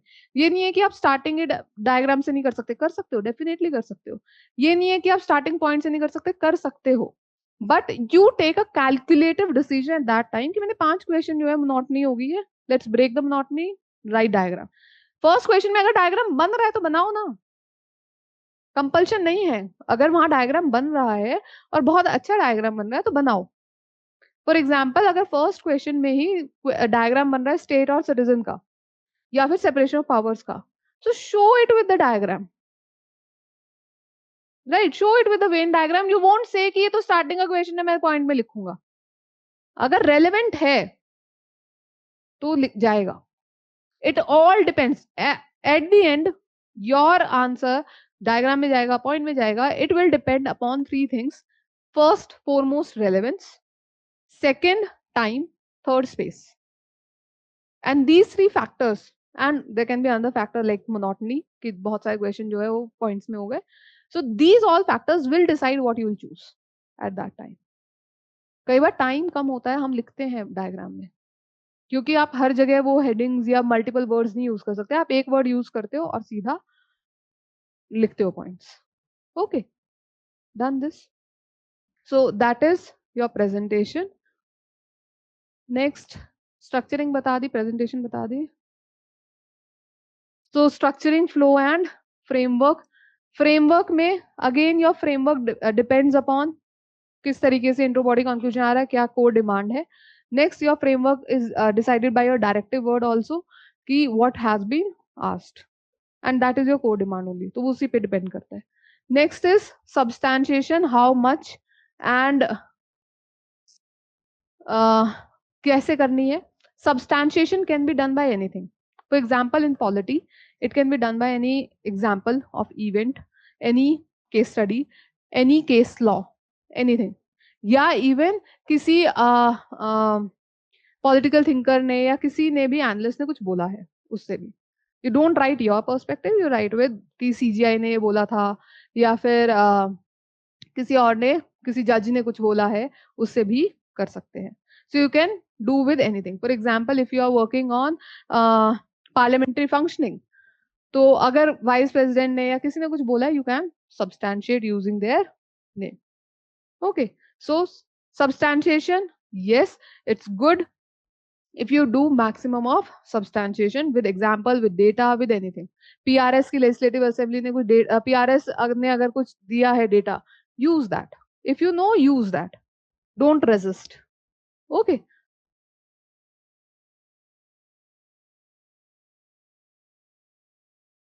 Right.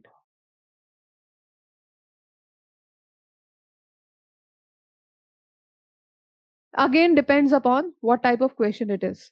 अगर क्वेश्चन में डायरेक्ट इम्पैक्ट आ रहा है. For example if I am talking about right to equality, question का मेन क्वेश्चन क्रक्स ही राइट टू इक्वालिटी है, तब तो आप आर्टिकल 14 लिख के बढ़ सकते हैं, क्योंकि क्वेश्चन का मेन क्रक्स वो था, राइट. नाउ अब main crux let's say question का है separation of powers. Separation of powers may you justify that judiciary sometimes do judicial activism to ensure right to equality, and you at that time mention, let's say you choose to mention to ensure या फिर article 14 bracket में right to equality. समझ आया? क्योंकि indirect था, indirect usage था, question कुछ और था, उसका डायरेक्ट यूज नहीं हो रहा था यहाँ पे, to connect the reference. Okay, so in that case you do कि जुडिशरी ने पहले भी आर्टिकल 19, 14, 21 में क्लैशेस हुए हैं और उसके लिए कई बार जुडिशरी एक्टिविज्म शो किया है, then write it, right. Olga Tellis case वगैरह में just don't mention Olga Tellis case, mention for which write. Okay, तो सिर्फ रैंडमली वो फिर हवा में बातें लगती है कई बार. सो मेंशन ब्रैकेट में लिखने में कितना ही जाएगा. Next, substantiate. How much to substantiate? Obviously जितना आता है उतना करोगे. जितना आता है you will do and you can substantiate with anything, data, examples, events, case laws, anything. Okay. कहीं का जैसे अभी मैंने बोला पंचायत के केस में you have example of women panchayat sarpanch, तो write those. Okay, real life से examples उठाओ. Next, how to or when to add non-core demand. When to add non-core demand? Non-core demand will be added only when it's relevant and it gives context to your question.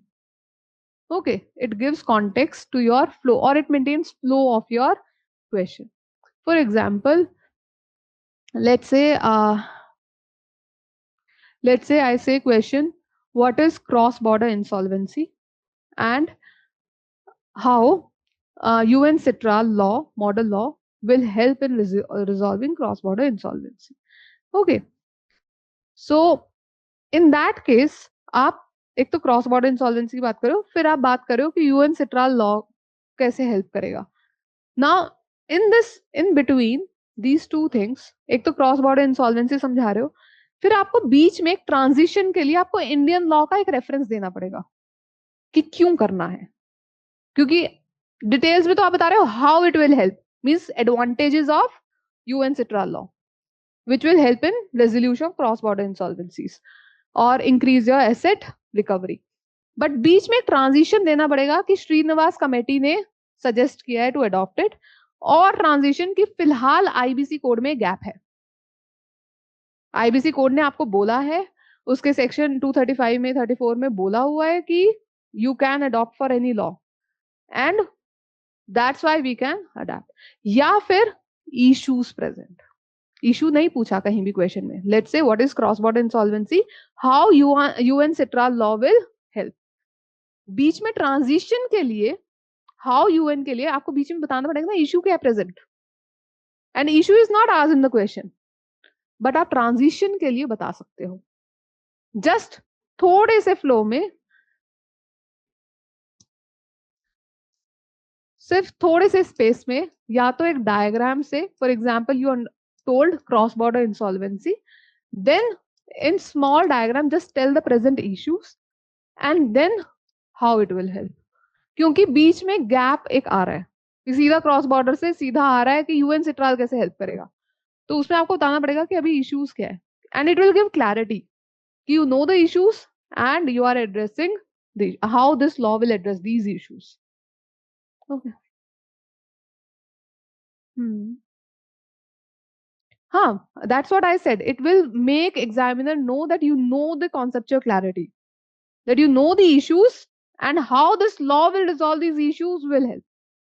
Okay, so telling either, देखो इस question में क्या था, अगर आगे ये नहीं लिखा होता ना what is cross border insolvency, you could have directly started with the issue. जैसे crop diversification में था, how crop diversification help. You in intro you started with issue or you started with definition. यहाँ clear पूछ लिया definition क्या है, और जो क्लियर पूछ लिया डेफिनेशन क्या है और फिर बाद में पूछे सोल्यूशन, बीच में इश्यूज का थोड़ा तो बताओगे ना, ताकि एक बेस बन जाए कि ये इशू है, और फिर मेजर्स पे आ गए कि how it will solve this problem. Problem को सॉल्व करने के लिए पहले प्रॉब्लम बताना भी पड़ेगा कि प्रॉब्लम क्या है, ये क्वेश्चन प्रॉब्लम नहीं बता रहा है, राइट। तो वहां पे वो नॉन कोर डिमांड है, but you can use it. Second, it will not take your whole page. आपकी मेन डिमांड फर्स्ट पेज पे जैसे तैसे शुरू होगी। फॉर एग्जाम्पल, अगर मुझे यहाँ करना है तो मैं रोल ऑफ यूएन सिट्राल यहीं से इस पेज से कहीं से कोशिश करूंगी स्टार्ट करने की।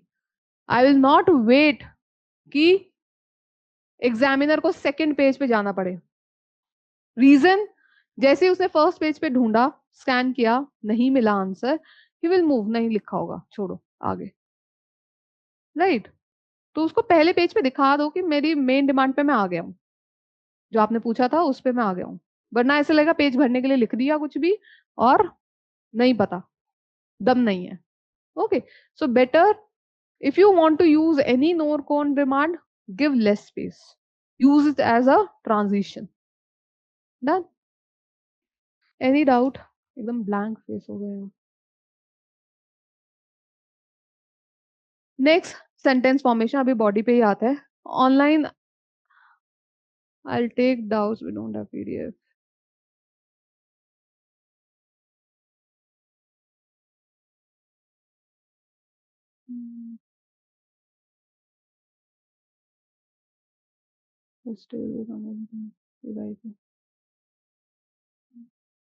Okay, next, sentence formation. Do we write long sentences or we write short sentences? Write short sentences. Okay. But again, Buddha's Madhyam Marg, do not write such short sentence that you write only one word. हुआ है मेरे साथ, हुआ है मेरे साथ। एक sheet आई थी, I guess I have told in foundation also. बच्चे ने लिखा था एक पॉइंट, अवेयरनेस, सिर्फ अवेयरनेस। मैम शॉर्ट बोला था आपने, इतना शॉर्ट थोड़ी बोला था कि सिर्फ अवेयरनेस लिख के आ जाओगे। क्या करना है, कैसे करना है, कुछ तो लिखोगे ना। कोई एग्जाम्पल है, कोई स्कीम है। For example, let's say if I say for women empowerment, right, you say behavioural change through awareness, say at least something. सिर्फ अवेयरनेस बोल के थोड़ी काम चलेगा, right. So don't make it so short that examiner does not understand it. So your point, how much it should be shortened? It should be shortened so much so that examiner understands what you want to say. Means a point should be self-explanatory. Okay. Now thing is how to shorten it, right?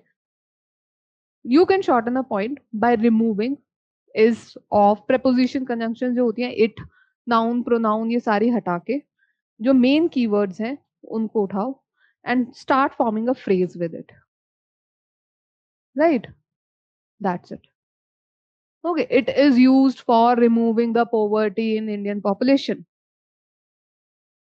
Simple, poverty reduction, right? तो keywords उठाओ, word बनाओ। कई बार word कैसे बनता है, कई बार phrase क्या होता है, जैसे अभी मैंने बोला रिडक्शन ऑफ पॉवर्टी। जब ऐसा फ्रेज होता है रिडक्शन ऑफ पॉवर्टी, जो पीछे वाला वर्ड है उसको आगे ले आओ, ऑफ हटा दो, पॉवर्टी रिडक्शन फ्रेज बन गया, राइट। तो ऐसे फ्रेजेस बन जाते हैं। ऑफ वर्ड बहुत इजीली हट सकता है यहाँ से आगे लाके, और वो हम नोट्स में ऐसे ही पढ़ते भी हो शायद तुम लोग, राइट। तो वो आगे एक प्रॉपर फ्रेज बन जाता है and then you substantiate it using data और एनी स्कीम और anything. For example, if I say how PM Mudra scheme will help in inclusive development, right? So you will not say कि it will help in giving credit to the marginalized group and will increase the entrepreneurship facilities or with the marginalized group. Simple.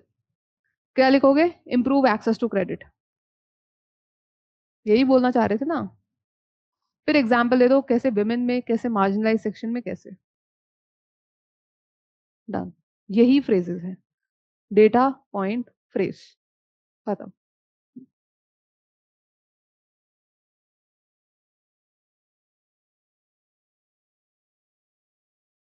अब intro में जब मैंने बोला why when where, right, so what you can do is sometimes people who have this ability of shortening the sentence, they use all the three in one intro.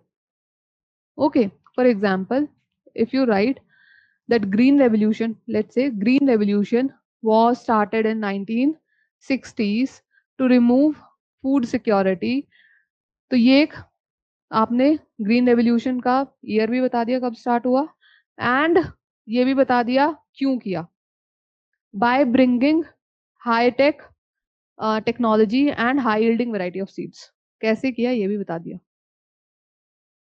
तो तीन चीजें एक जगह हो गई।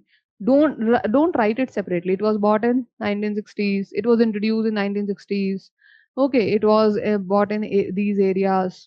एक सेंटेंस में आप मल्टीपल इंफॉर्मेशन दे सकते हो, that you can do। okay, so next is word limit. Word limit सबसे मेन है, सबसे मेन। अब वर्ड लिमिट और time management, I guess value addition मैंने बता दिया कैसे करना है, ये बता दिया।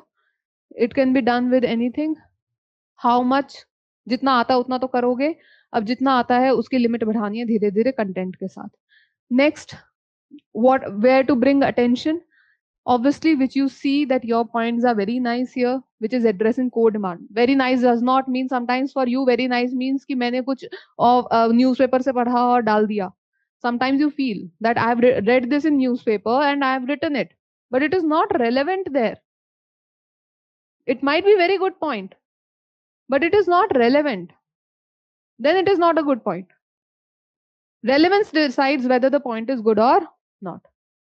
so yes, you have to bring attention first, the points which are relevant, which are addressing core demand। so attention should be brought to headings, attention should be brought to examples, attention should be brought to main points which are giving, which are answering the question। okay, next ये मैं अपनी directive word बता दिया। Next statement based, statement based क्या था, questions, done, right, we have seen it. Next practice कितना करना है, ब्रेनस्टॉर्म एंड करंट अफेयर्स। अब फर्स्ट आता है word limit and time limit. many students they face the issue of time limit, time limit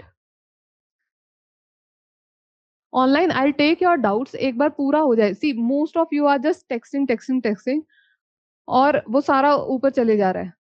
I'll properly take your doubts, don't worry, okay।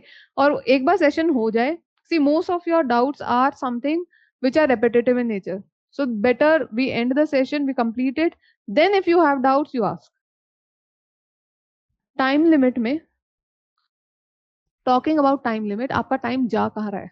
First thing, when you are writing in the exam, where your time is going, your time is going in two things।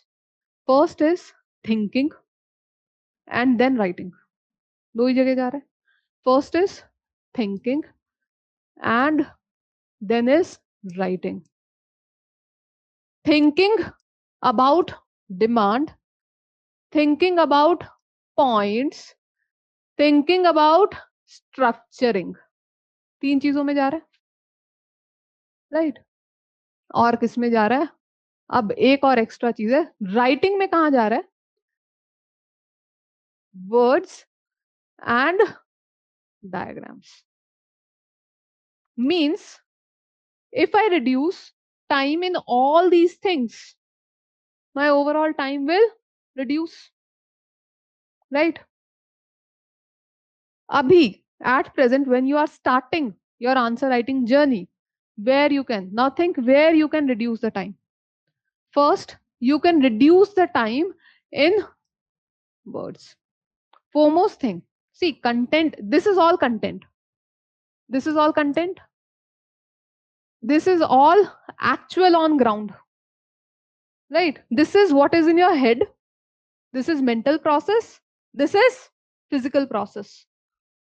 I currently can reduce my time in the physical process by writing in concise words rather than writing essays, rather than writing long stories, long paragraphs, right? First, when you start practicing, start with expressing your information in less words. It will reduce the first, how it will benefit, it will reduce the time, it will give structuring, it will increase number of points. Sometimes students has knowledge but they end up writing, because दोनों demand address करनी थी, they end up writing 3 points each.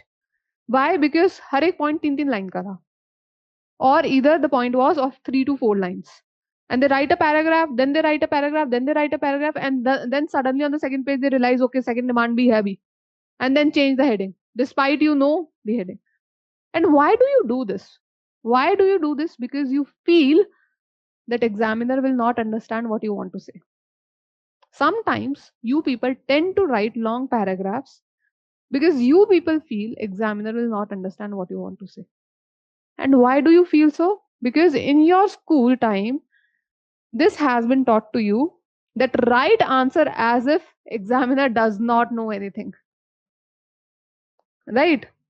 Or write maximum pages because you will get supplementary sheets. And the person who gets maximum supplementary sheets is the king or the queen. वो अपने आप में राजा तोप बन जाता है, भाई इतनी शीट ले ली उसने तो. But UPSC is not giving recognition to this. UPSC is saying whomsoever will write in concise, to the point, direct, will get the marks. So here we have to change our mindset from the university or the school times which we have. Here you think the mental condition is examiner knows everything, but he wants to know whether I know or not. Here examiner is already well trained. He knows everything. You don't have to explain him. He just wants to know whether you know it or not. So just self-explanatory words may write. He will understand. Don't think he won't understand. So don't write long paragraphs. Write that I know this, I know this, I know this, I know this. For example, if you are writing question on, let's say, functioning of parliament, don't write. For example, some students what they do is they'll write concise point, फिर उसके आगे explanation देने लगेंगे. Right? For example, a point is there that limited number of parliamentary sittings. पहला point ये effectiveness of parliamentary way, that limited number of parliamentary sittings. Yeah, low number of parliamentary sittings. Directly give example from PRS ki less than 52 sittings in a year. Don't write. You'll keep on writing sessions are disrupt sessions. और ये next point बन सकता था parliamentary disruption. आपने क्या किया वहीं पे?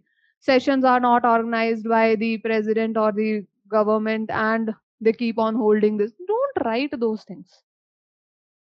Right? यह पूरा statement नहीं लिखो. Just write only 52 sessions in a year. Bracket में PRS. Even year mention करो. Which year? 52 session in this year and जहां से भी data लिया PRS. And some people also have a habit according to this thing. भाई bracket में लिख दो, खत्म हो गया. तो ब्रैकेट में आ गया मतलब अकॉर्डिंग टू है. Okay. By this you'll write maximum points. Then make parliamentary disruptions, frequent parliamentary disruptions. Okay. Don't write full point. Parliamentary disruptions are very often we see against the government regime or any policy. Just write frequent parliamentary disruptions. Khatam. How many? If you have data, write. Okay. Then you'll say government is reluctant to give refer bills to parliamentary committees. Low reference या poor reference of bills to parliamentary committees. खत्म. एक भी word is MR कहीं नहीं आ रहा है. Two of बहुत minimum आ रहा है. And you'll write maximum points here. Right? So reduce the words. First, how you will reduce your time? Reduce the words. Write to the point as per the demand of question. Second, you can reduce time by practicing diagram. Diagrams can effectively reduce your time only if you have hands on it. If you don't have hands on it, You will intentionally think and make the diagram. अगर लेकिन एक बार आदत बन गई diagrams बनाने की, they will reduce time. Okay, starting में they will consume time. But slowly, as you have hands on, you feel like अच्छा 3-4 पॉइंट फटाफट डायग्राम में खत्म करो. And if you have hands on it, they will reduce time. So initially begin with this physical part. This part is continuous and ongoing. Why I am saying this? As soon as new topic will come, you will take more time. It's not like you have practiced answer writing for, let's say, 6 months, and in those 6 months you have not practiced, let's say, social justice या फिर internal security के answers. Obviously after 6 months, in 6 months you have learned how to finish that paper in 3 hours. Obviously when I give you internal security, you will take more time, no? That is natural. Why? Because topic has changed. Why? Because the topic is not in your head now. That was new. For example, in LMP program, what we do is we do live answer writing in the week, right? Let's say this week polity is going on.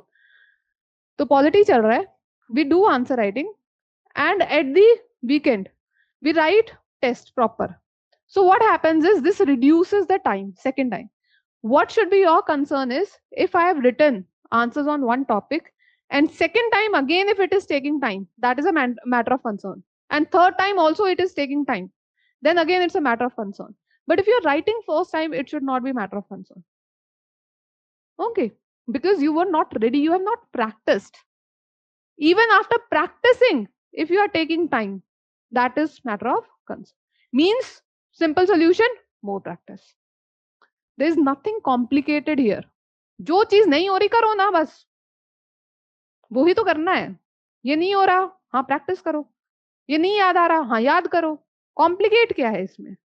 Everything is very simple. We make things complicated in our head. Solutions are simple. If you are taking time in thinking, revise more, write more. Solution is very simple. Ma'am time बहुत लग रहा है. अरे कोई जादू की छड़ी से मैं तुम्हारा हाथ की स्पीड नहीं बढ़ाने लगूंगी. How your speed will improve is when your mind and your hand will work together. If your mind is slow and hand is fast, you will just keep on thinking and rotate your pen. सोचने में क्या करना है, क्या करना है, क्या करना है. And if your mind is fast, let's say you know the topic very well, and your hand is slow, you'll skip the words. बीच में 1-2 वर्ड्स खा जाओगे. सेंटेंस बनाते बनाते 2-3 वर्ड्स खा गए क्योंकि इतने माइंड नेक्स्ट वर्ड पे आ गया था. So they should go hand in hand, in sync. Okay. So what you need to do is, if main time, now you need to analyze after working on words, if still I am taking, means you have come into 150 words and still you are taking time, then that is due to thinking process. Either you are taking more time in understanding the demand, then practice reading questions, improve your reading ability, so that reading stamina जैसे ही बढ़ेगा, you will start analyzing the sentences quickly. And here mental stamina and reading stamina matters a lot because papers back to back है. 3 घंटे सुबह दिया, फिर 3 घंटे शाम को दिया. स्कूल में पेपर दे के आते थे, घर आके अगर मम्मी बोल दे पढ़ना है तो गुस्सा आता था. यहाँ 2 घंटे बाद फिर से पेपर दे रहा है. Right? So again, you have to improve your mental stamina. How you will improve mental stamina is notes, read notes, give more time. Some people have a habit of 30 minutes ही पढ़ेंगे. Improve it. सिर्फ 30 minutes से काम नहीं चलेगा. 30 minutes पढ़ेंगे, 5 minute break लेंगे, फिर 30 minutes पढ़ेंगे, फिर 5 मिनट की जगह 15 मिनट ब्रेक लेंगे. ये कब तक चलेगा? You have to improve it gradually. If today you are doing 30-35 minutes in one slot, then improve it to 45 minutes, improve it to 1 hour. Slowly you should have a mental stamina that you can sit for 3 hours. Because it's not just the exam of your mental strength or your knowledge. It's just exam of overall stamina, physical stamina as well, hands का stamina as well. वरना हाथ जो सूजता है वो फिर ठीक नहीं होता है. नेक्स्ट ऑप्शनल के पेपर आ जाते हैं, हाथ की सूजन नहीं जाती है. मैं आज डरा रही नहीं रही हूँ, ये एंड गोल होना चाहिए. I am not saying do it this today, but you should be able to do this after 1 year. 1 year is enough. 1 year is enough to do this, but you should be able to reach to that point. Your success should not be measured कि भाई मैं 35 minute पढ़ लेता हूँ एक गो में. ये नहीं है. 3 घंटे बैठ के पढ़ पेपर दे पा रहे हो, और फिर बाद में दिन में 6 पेपर दे पा रहे हो, और 3 दिन लगातार क्या 7 पेपर दे पा रहे हो, 5 पेपर, और फिर अगले हफ्ते फिर 4 पेपर. वो मेंटल स्टैमिना है, वो physical stamina, and there you have to reach. That is your end goal. There you have to reach. It's not the starting point, that is the end post. How you'll reduce? पहले बोला word से. अभी starting your practice should be on reducing words. Once you have ability to reduce words, you'll work on content. Content में कैसे करना है? How to revise? First is increase your revisions. The more you do revision, the more you write. Next time you'll take less time. जैसे मैंने बोला कि जो LMP program में लाइव आंसर राइटिंग है, what we do is time bound we give answers. फिर जब, क्योंकि उसी वीक जो पढ़ा है, let's say you have studied on Monday, revision on Monday of a topic, you wrote answer on Tuesday, then Wednesday Thursday, Tuesday Wednesday के you wrote answer on Thursday, फिर Thursday Friday के you wrote answer on Saturday. अब culmination में Sunday को आ रहा है, so next time your time will automatically reduce. और फिर जो पूरा एक एक वीक करके सब्जेक्ट पूरा हो गया, पूरे सब्जेक्ट का फुल लेंथ आ रहा है, सो थर्ड टाइम में और टाइम कम होना चाहिए. Why? Because you are writing this for the third time now, so it will automatically. There is no rocket science here. Simple answer is revise and write, revise and write, that's it. जितना तेज दिमाग चलेगा point generate करने में, brainstorm में, उतना तेज हाथ चलेगा, right? So you have to reduce time over this. Work on word limit, work on knowing the demand, so that as soon as you read the question, you understand the demand, and you don't give 2-3 minutes in just understanding the demand, because you have just 7 minutes to write. So give that at least after 40 seconds में आपको demand समझ आ जाए, and you start writing. और visualization भी हो जाए कि मेरा आंसर में क्या क्या डिमांड है. हो जाता है 40-50 seconds में, हो जाता है. अभी भी आप लोगों ने उतने में ही किया है. You didn't realize, but I just gave 40-50 seconds only. वो जो एक क्वेश्चन था क्रिटिकली एनालाइज वाला, उसमें आपने इतना ही लिया है. ओके. लंबे क्वेश्चंस में टाइम लगता है, एथिक्स की केस स्टडीज में टाइम लगता है, बट वहां टाइम भी ज्यादा होता है. आप 13-14 मिनट में एक केस स्टडी करते हो तो हो जाती है. नेक्स्ट, स्ट्रक्चरिंग की आदत बनानी पड़ती है. Once you make habit of this, again you don't have to think. फिर थिंकिंग में बचेगा क्या? Now intentionally you are working on word limit. Now intentionally you are working on understanding demand. Now intentionally you are working on structuring. So these things are taking time. Once you are in a habit, you will not take time in these three things. Now where you'll take time? In thinking points. That is your main part. There you have to give time. And that will come with content, with revision. आप core demand आज बिना points के भी समझ पाओगे, एक बार आदत हो गई. लेकिन अब दिक्कत कहाँ आएगी? डिमांड तो समझ ली, जवाब क्या देना है? जैसे एपिडेमिक एक्ट में आप लोगों ने खुद ही पूछा ना, अब अंदर पॉइंट नहीं पता क्या करे. डिमांड तो समझ आ गई, डिमांड का अचार थोड़ी डालना समझ आने का, अंदर पता भी तो होना चाहिए क्या लिखना है. Your time should go there then. Okay, understood where you have to reach. Stages are work on word limit, then work on demand and structuring. Initially, 1 month do these things, then continuously till the time you reach to examination hall, content will keep on working. Value addition content आज का या एक दिन या एक रात का नहीं है, वो तब तक होता रहेगा जब तक आपका एग्जाम हो नहीं जाता. Okay, so that's a continuous process. What you can do is words, structuring, and demand. Okay, done. Next thing is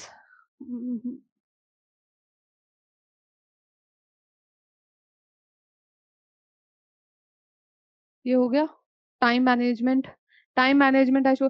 word limit किसने पूछा था? 150 से कम कर सकते हैं क्या? Yes, you can go up to 135, 140, लेकिन ज्यादा कम नहीं करो, ब्लैंक स्पेस ज्यादा ना दिखे. ओके, सेकेंड पेज अगर आपका हाफ तक भी आ रहा है, 3/4 तक आ रहा है, it's okay, until it is addressing the demand. फिर से डिस्क्लेमर, मैम ने बोला था कि 3/4 तक आ रहा है तो कोई बात नहीं. नहीं, डिमांड एड्रेस अगर 3/4 सेकंड पेज के 3-4 तक हो रही है, कोई बात नहीं। लेकिन अगर डिमांड एड्रेस नहीं हो रही है, कुछ भी लिख के आए हो, तब तो नंबर मिलने नहीं वाले। फिर तुम ये भी नहीं कह सकते मैंने तो इतना तो लिखा था ना, उसके नंबर तो देते नहीं देते। स्कूल कॉलेज नहीं है कि जो लिखा है उसके तो कम से कम दे दो। They don't give. ओके, बच्चों के 60-50 इस रेंज में भी आते हैं, which is very less. Okay, next is practice. I have told practice. Practice कैसे करना है? वीकली जो भी टॉपिक पढ़ो, जो भी टॉपिक पढ़ो, जैसे अभी सेग्रीगेटेड क्वेश्चन है, if you see questions are even micro topic wise segregated. Federal में भी आगे सेग्रीगेशन किया हुआ है कि गवर्नर के इश्यूज कौन से हैं, सेंटर स्टेट के फाइनेंस के इश्यूज कौन से हैं। तो सेग्रीगेट करके अपने क्वेश्चंस रखो।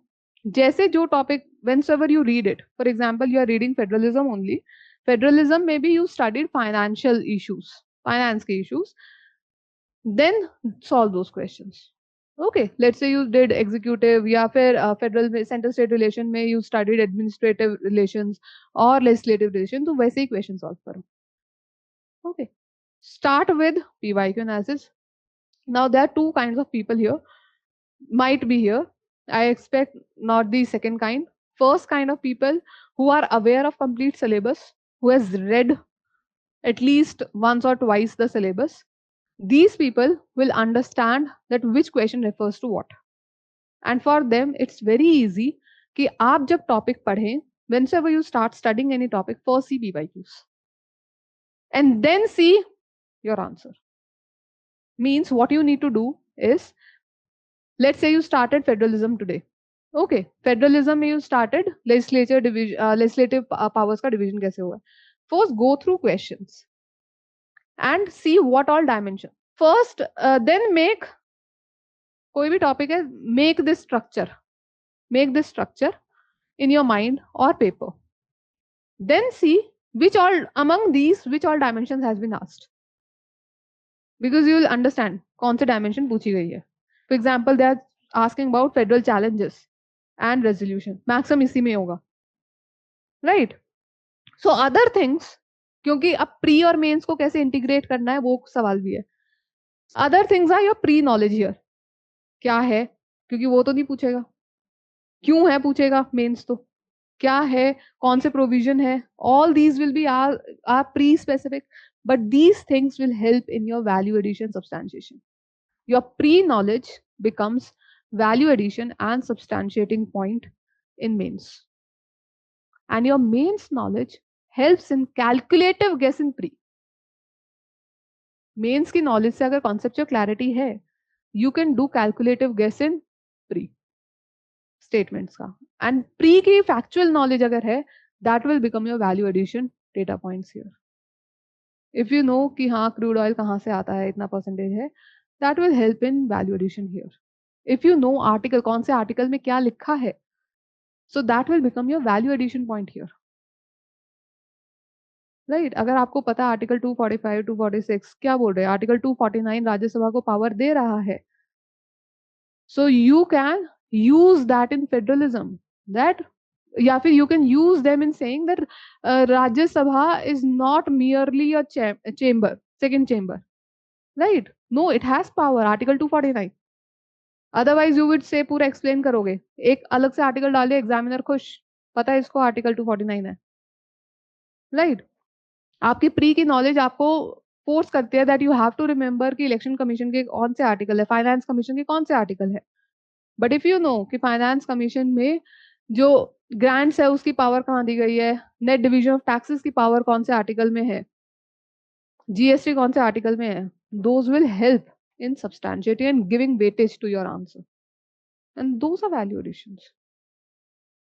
If you start your GST question की 101 कॉन्स्टिट्यूशन अमेंडमेंट, 101 कॉन्स्टिट्यूशन अमेंडमेंट से आया था, it's a fact which you remembered for pre, but that was used in the introduction of mains, so it's an integrated preparation. Done. If in any let's say in pre you remembered कि vegetable production में China ऊपर है, तो अगर agree में GS3 में horticulture का question आता है, you can use best practices, China से कुछ सीख लो, क्यों उसका ज्यादा है, ब्रैकेट में लिखा because it's a maximum producer. कहां से नॉलेज थी? प्री से थी. Done. So that will determine your value addition. हो गया. करंट की knowledge, again it might be a full question also, fully based on current. It might be कि current के कुछ points you used in your base. Specifically in polity what happens is कि there can be certain events which are used as substantiating point. There can be full-fledged question also. Okay, जैसे exam public service commission exams के ऊपर है या फिर digital data protection act पे, they can be full fledged question also. For example I guess in 24 labour code पे proper question था, that was current based. Okay, so it can be anything, two ways. Current, you can use that knowledge in proper means answer writing, a full-fledged new topic, new arena which has been opened, or it can be substantiating point. तो आपको उसको वैसे ही पढ़ना है. If there is issue, UPSC is very interested in issues. आप अगर syllabus उठाओगे, issues related to this, issues and related issues and issues, उसको issues है. उसने क्या किया? एक एक word दे दिया और बाद में issue दे दिया है. Issue word किसको determine कर रहा है? Current affairs. इशू वर्ड क्योंकि उनको नहीं पता ना कितने issues. There can be an number of issues, there can be more issues which arise in future. So all the issues, and these issues can be from past, this can be from the present. Most probably they are from the present current based issues. For example, federalism में भी पूछा issues pertaining to it. So there can be present issues which are important for it. Okay, so there again current affairs helps. Next is practice. Practice वही weekly और daily भी कर सकते हो. पहले PYQs की start with reading PYQs, then going to your topics, then writing PYQs and then practice questions. Okay, anything else which is left?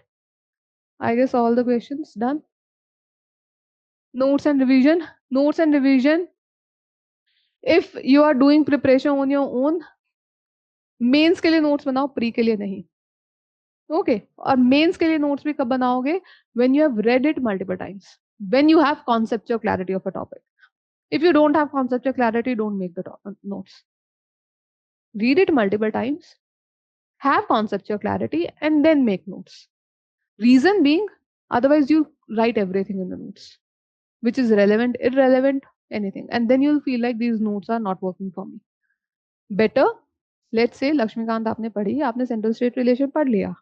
You have read it 5-6 times, the chapter 5-6 times.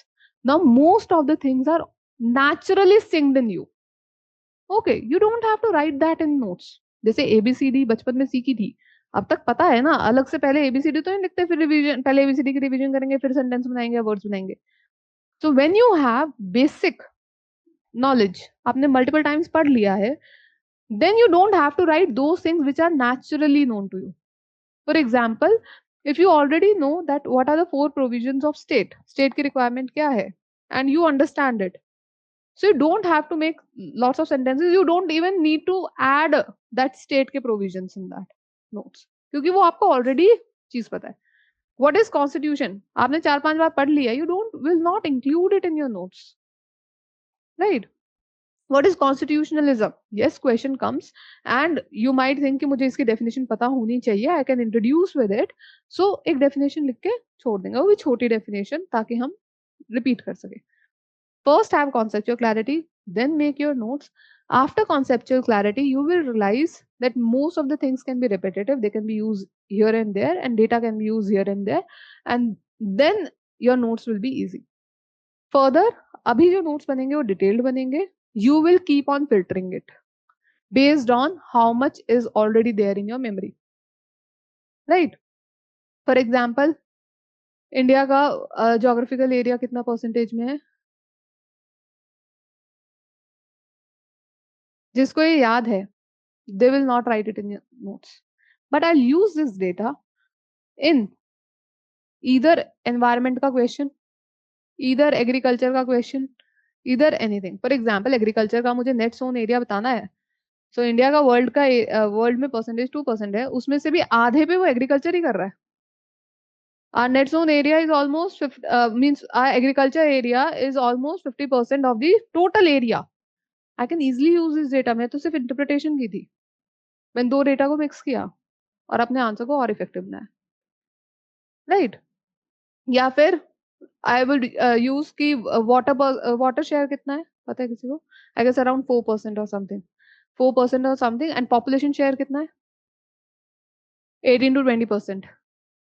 I can use this data in water crisis. Start इससे किया। World में water share कितना है? Just 4%। Population share is way too high,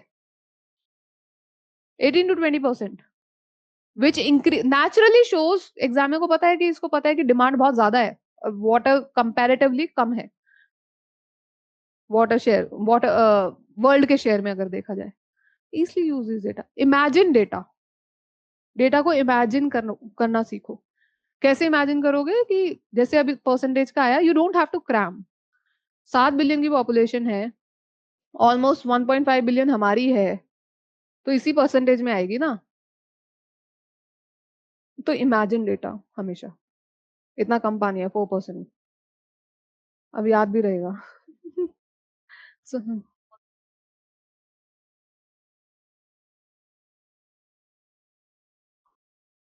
wider कितनी?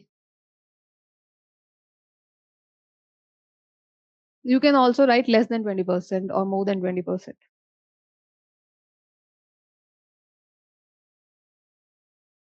It makes, it makes. हाँ, almost कर दो। Round of में याद कर लो।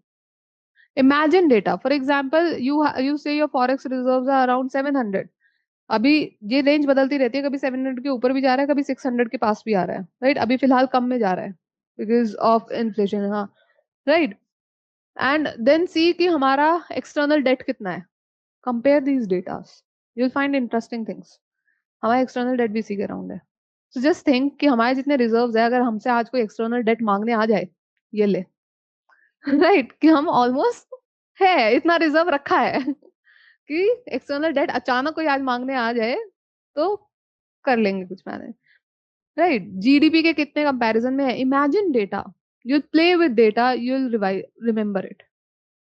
जब नंबर्स आसपास दिखे ना, एंड इवन जब नंबर्स क्लोज दिखे, जैसे मैंने ऑब्जर्व कैसे किया था कि यार ये डेटा मैंने 600 के आसपास किसी और चीज का भी पढ़ा है, फिर मैंने देखा कहाँ पढ़ा है, फिर देखा कि एक्सटर्नल डेट का भी सेम डेटा है, and that correlation happened. External debt क्या है? बाहर से जितना कर्जा लिया। रिजर्व क्या है? फॉरेन करेंसी का रिजर्व है, डॉलर्स में दे सकते हैं, राइट? सो जब सेम नंबर्स आए, यूज योर ब्रेन की और कहाँ था। अगर कोई कोरिलेशन दिख रहा है, थिंक, उससे और याद होता है। जैसे लड़कियों को चीज डेट याद रहती है ज्यादातर, क्योंकि वो उस डेट को किसी इवेंट से रिलेट करती है, उस दिन ये हुआ था। एंड ऐसा कुछ है नहीं लड़कियों को, इवन लड़कों को भी याद रहती है अगर वो इवेंट इंपॉर्टेंट है। So it's not the date that matters, it's the event that matters, जिसकी वजह से वो डेट याद रह जाती है, राइट? सो ऐसा होता है। डेटा की इंपॉर्टेंस समझोगे कि यार अच्छा इतना बड़ा कॉन्ट्रडिक्शन है, so you will automatically remember it. That's it. Brainstorming points, brainstorm धीरे धीरे कंटेंट में कॉन्सेप्चुअल क्लैरिटी आएगी, you will brainstorm points.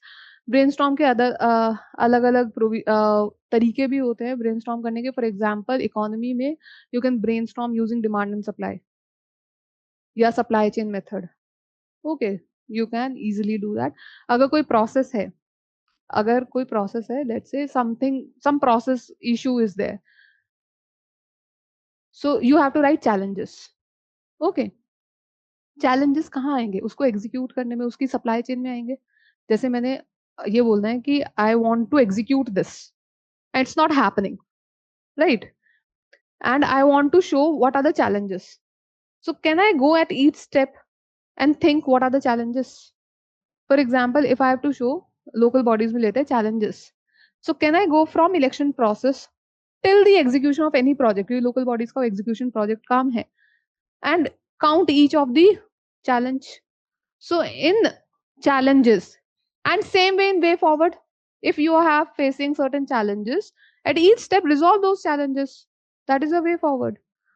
So when you see challenges, when you see way forward, think in the line of how this process is happening.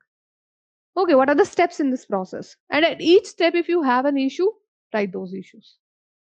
or what do you need for its execution. For example, let's say you want to write answers. You have seen PYQs. Now you want to write practice question. अब ये नहीं हो रहा है. There might be you don't have time. There might be you don't have practice questions only. There might be you don't have intent only. Right? Same way, कोई भी चीज execute नहीं हो रही है, तो उसके भी तो यही इशू होंगे. Either they don't have resources, either law is not allowing them, they don't have power, they don't have resources, they don't have intent. तो उस स्टेप में क्या क्या है वहां तक पहुंचने के लिए, count those hurdles, those are challenges. So you can go in supply chain method. For example, crop diversification क्यों नहीं हो रहा है? अगर मुझे स्टार्टिंग से देखना है क्या क्या चाहिए क्रॉप डाइवर्सिफिकेशन के लिए. Seeds, irrigation, land, right, investment. हर स्टेप पे मेरे पास एक इशू है. सीड्स, अच्छा अच्छी वेराइटी की क्या नई क्रॉप डाइवर्सिफिकेशन के हाई वैल्यू क्रॉप्स है उनके लिए है. इरिगेशन फैसिलिटीज, क्योंकि हाई वैल्यू क्रॉप्स को ड्रिप इरिगेशन, स्प्रिंकलर इरिगेशन चाहिए होता है, फ्लड इरिगेशन से उनका काम नहीं चलता है. So count those things. Okay, next, another type of question can be impact. How it is impacting. Okay, impact किस पे होता है? लोगों पे. कोई भी पॉलिसी होगी उसका इम्पैक्ट किस पे होगा? लोगों पे. Think, brainstorm in stakeholder approach. Think in stakeholder approach. For example, let's say question is IBC. How IBC code will impact. Think of stakeholder. Who are the stakeholders? Bank, government, bad bank, people, investors, creditors. These are all the stakeholders. How they'll impact everyone. That is the impact. That's the benefit. Question अगर मैं पूछूं, what is the benefit of this? Think of stakeholders. What's the benefit of crop diversification? Think of stakeholders. Who all are the stakeholders? Even climate, nature is one of the stakeholder. सिर्फ human stakeholder नहीं होते. So stakeholders में अगर मैं agriculture crop diversification का ही पूछूं, what are the positives? Stakeholders can be farmers, consumers, government, nature, that is environment. They can be stakeholders. Farmers पे क्या impact होगा? High value crops होंगी, income बढ़ जाएगी, diversification होगा तो, right? कंज्यूमर्स पे न्यूट्रिशनल सिक्योरिटी, गवर्नमेंट पे food surplus, food security, right. MS, जो राइस व्हीट पे जो फिस्कल डेफिसिट आ रहा है, that will reduce because people has shifted. तो अब क्रॉप्स कम हो रही है व्हीट राइस की और बर्डन कम हो रहा है because that is open ended procurement. Fiscal deficit कम हो जाएगा. फर्टिलाइजर, एनवायरमेंट पे सॉइल हेल्थ, एमिशंस कम होंगे, ground health. So air water सब में देख लो, क्या फर्टिलाइजर कम यूज हो रहा है तो यूट्रोफिकेशन नहीं होगा, water pollution reduced. Air emissions कम हो रही है क्योंकि फर्टिलाइजर अब जो है एमिट नहीं कर रहा है. देन सॉइल पोल्यूशन, तीनों पोल्यूशन हो गए points. So you can go on stakeholder approach. Negative impact भी पूछा तब भी स्टेक होल्डर, किस किस पे नेगेटिव इंपैक्ट है, राइट. एमएसपी का अगर नेगेटिव इंपैक्ट देखना है तो किस किस पे? गवर्नमेंट पे है, फार्मर्स पे है, कंज्यूमर्स पे है. Overall international, even international community can be a stakeholder. Climate can be a stakeholder. So always learn in these things. बहुत लंबा खींच दिया, 7 बज गए. Okay. This is the end of session.